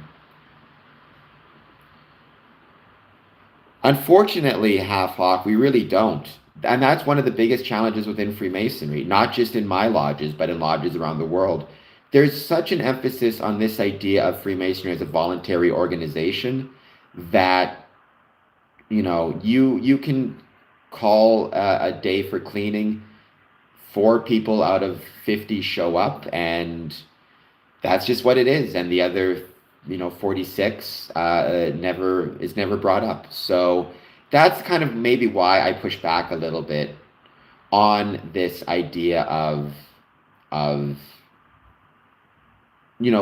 overemphasis of advancing in masonry at the I like I said, I because I've known 33rd degree masons who I never see pick up a broom or mop. And I've known entered apprentices who I've seen clean the entire lodge room, right? And I would say at that moment, the entered apprentice is more connected to what Freemasonry is than the 33rd. And going back to wrestling, I saw wrestlers who they were incredibly talented. They could do all the moves. They could do all the moves incredibly well, but they never showed up on the days we had to clean the ring. They never, or the dojo. They never, stayed late to lock up the gate or to um, sweep up the ring or whatever it is, and they never made it very far necessarily because proficiency in the moves is important, but it's not the one thing. Um, yes, mop your lodge. That is actually, I should do a thing about that. Like I said, if you want to feel connected to your building, sweep it, clean it. You're going to feel more connected to it. Um, um, Especially when you're new. Now, obviously, the more advanced you get in Freemasonry, there's certainly, I think it's fair that, if you've been a Mason for 30, 40 years, you're at a point where maybe it's fair to expect the newer guys to do more of the work. I think that's completely fair, actually, because that teaches them to be connected to Freemasonry. Expecting your entered apprentices and your fellow craft to clean and sweep and all that. But don't also forget that that stuff's important and that stuff matters. But I will agree with Brother Adam. I would never discourage anybody from getting York or Scottish Rite or Shrine. That stuff is very valuable as well. And it can help you grow immensely within your Masonic journey. Well, that's good. I mean, part of it um, is money. If your lodge has the capacity to hire people to clean and cut the grass, I think that's great, and all the better. But even then, I would say if you can get masons to do it, it's worth it to say, okay, we're going to give our landscapers and our cleaners the night off. We'll still pay them, but they're not going to come in to do the work. We're going to get our younger masons, or even maybe older masons who've been slacking a bit. We're going to get them to come in and do the work. And if they ask why, give them my lecture. Give them the example of the wrestling school, because believe me, I suspect the wrestling school could have probably afforded to bring in professional cleaners, but it wouldn't have made you feel as connected to the school, um, and as connected to what it is to be a wrestler as actually having to clean up yourself. Um, so that could be considered a type of Masonic education, to be honest.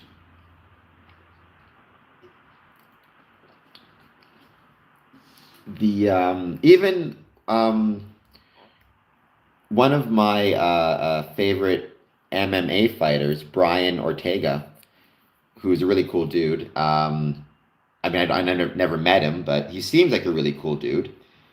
He was saying that when he started training, MMA. He didn't have the money to pay for classes. So instead, what the coach made him do is stay late after practice was finished, and he had to do all the laundry for the dojos, like for the gis. He had to do all the laundry, and he had to clean the dojo from top to bottom. And he said, he learned just as much from that as he did from actually the moves. Um, yes, we keep seeing apple tree. Well, brother Adam, we were talking about fig trees earlier today, so please don't. So please do not curse any apple trees and kill them out of your anger for them not being in season. Well, Raha Jackson, I do not agree with what he did. I'm happy he's in custody. I'm never happy anybody's in custody, but I'm not saying his life should be over for what happened, but I think he should have to face some punishment for what he did.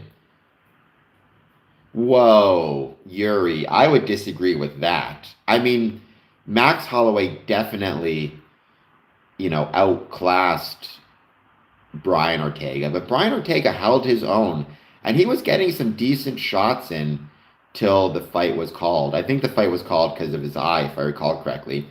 I mean, at the end of the day, Holloway was clearly the better fighter, but Ortega, he held his own, I thought, pretty decently. And being outclassed by Max Holloway is nothing to be ashamed of because Max Holloway is next level. That guy's cardio is unbelievable.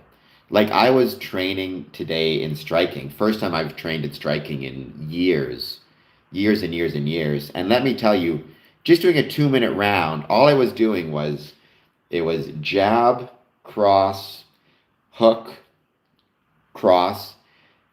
Doing that for 2 minute rounds. By the end of it, I could not lift my arms up. Right? I could not lift my arms up.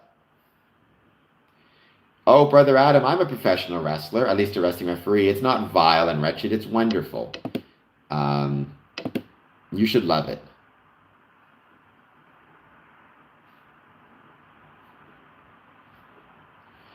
Well, Yuri, then by all means, you fight Brian Ortega and tell me how much he stinks. I would be quite afraid to say that to his face, that's for sure.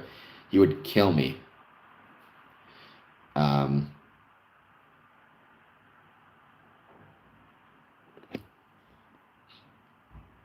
well, yeah, you can't do it that way. You have to vote on it, and the lodge has to. Well, it depends. I mean, the building itself is usually there's usually a like a building association who makes decisions um, based on what they're going to pay for.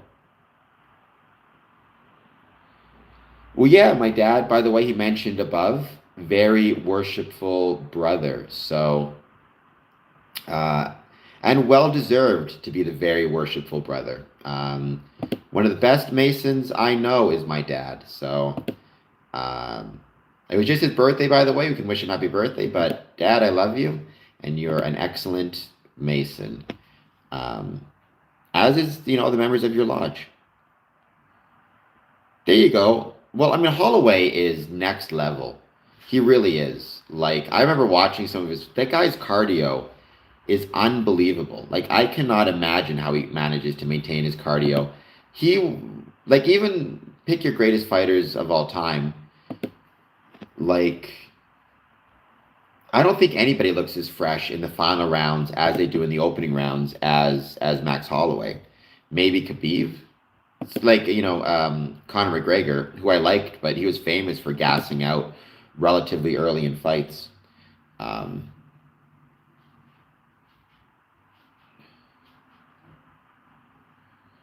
oh, Yuri, pride goeth before the fall. I think you might be. I think you might be uh, turning into who flew too close to the sun?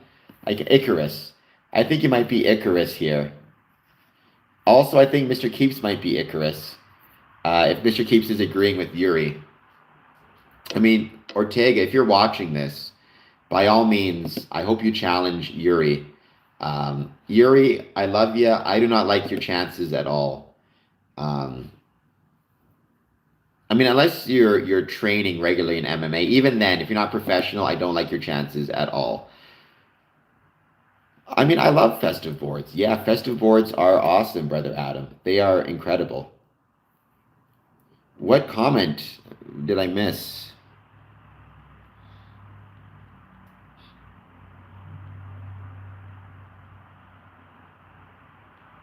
Oh, I work in IT. It's vital and necessary work, but it's not the central focus of the company I work for, IT. IT is there to serve the central focus, which is the service or product the company provides. So you're saying that the service or product that, I mean, I guess you could use the term product. What is the Masonic product? Is the ritual, is what I'm assuming you're referring to there. But the thing is, I don't necessarily agree that the product or service is the ritual per se. I think it can be the ritual for some people. Certainly, it's our differential. It's what differentiates Freemasonry. But for me, even the ritual, the purpose of it is to create bonds of brotherhood through shared experiences. Um, the purpose of Freemasonry is to make the world a better place through the application of brotherly love, relief, and truth. Brother Adam with the vile and wretched work. Wrestling is vile and wretched, IT is vile and wretched. So long as you never say Freemasonry or YouTube are vile and wretched,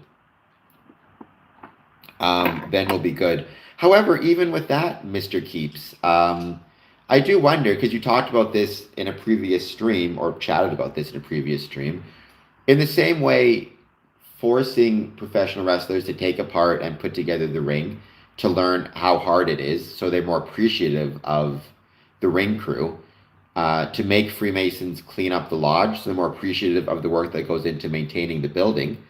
Um, would it be of benefit, Mr. Keeps, to require everybody who works in your company to, let's say, spend a day working in IT under supervision, obviously, under your supervision, so they understand actually in a more legitimate and real way how important IT is and what, the value of IT and how hard the work is, so they maybe don't take it for granted. Because one of the worst things that you can do, I think, in any organization, Freemasonry, wrestling, IT, cooking, is take the work for granted, in my humble opinion, right? Or take the people who do the work for granted, which is why within Freemasonry, you should always take a few moments to say thank you. Thank the people who show up for being there and for their presence. Thank the junior warden for preparing the food. Thank the worship master for running the meeting. Thank the officers. Don't take what they do for granted. Um, Thank them for laying the wreath on Remembrance Day. Um, don't take any of this stuff for granted, because even if all they're doing is showing up and being present, they're giving of their time, and that's worth saying a thank you for. All right, we have gone to, who is Stu Gutenberg? Wait, was that a Simpsons reference?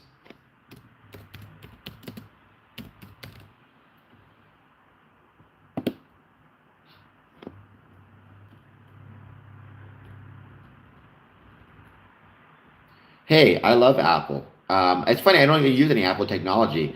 I shouldn't say that. I love the Steve Jobs movie, and I've written before how I think, um, uh,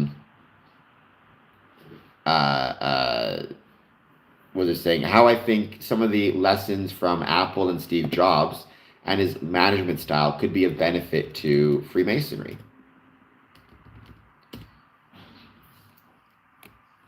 Well, I definitely would not say that, brother Adam. I definitely would not say thank you to that person. Oh, so Gutenberg did. He was named in the Simpsons episode Homer the Great. Okay, so there we go. I knew I recognized that from somewhere. Who in Freemasonry inspired you the most? I mean, my dad has to be up there. Getting to see him, not just as a Freemason, but just as a man. So my dad has to be up there somewhere, as most inspirational. Um,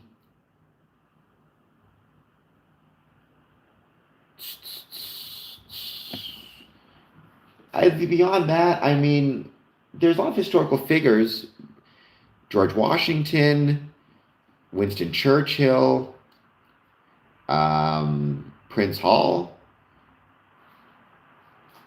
So there's been a few. But yes, my dad indeed. And Conan O'Brien is a brilliant writer. All right, guys, I'm going to be ending this stream because we got done 2 hours and 21 minutes, which has been a good stream. I should be back on tonight, and then tomorrow is just going to be a regular discussion, no specific topics, just a free for all. Don't forget, you can still do a super chat. And I guess what I'd say is, again, if you are a Mason, pay attention to what's happening economically across the board. Um, the extent to which these interest rate cuts may benefit Masonic lodges, or the extent to which the mass layoffs may harm Masonic lodges, the extent to which even the shutdown is affecting Masonic lodges. It's going to start to have an effect very soon, if not already. I would bet a lot of money on. Well, Yuri, that's a whole discussion for another day, whether or not the Fed should be ended. I would say no. However, I understand the arguments for ending the Fed. All right, guys, thank you so much. It's been a great stream. I'll see you all soon.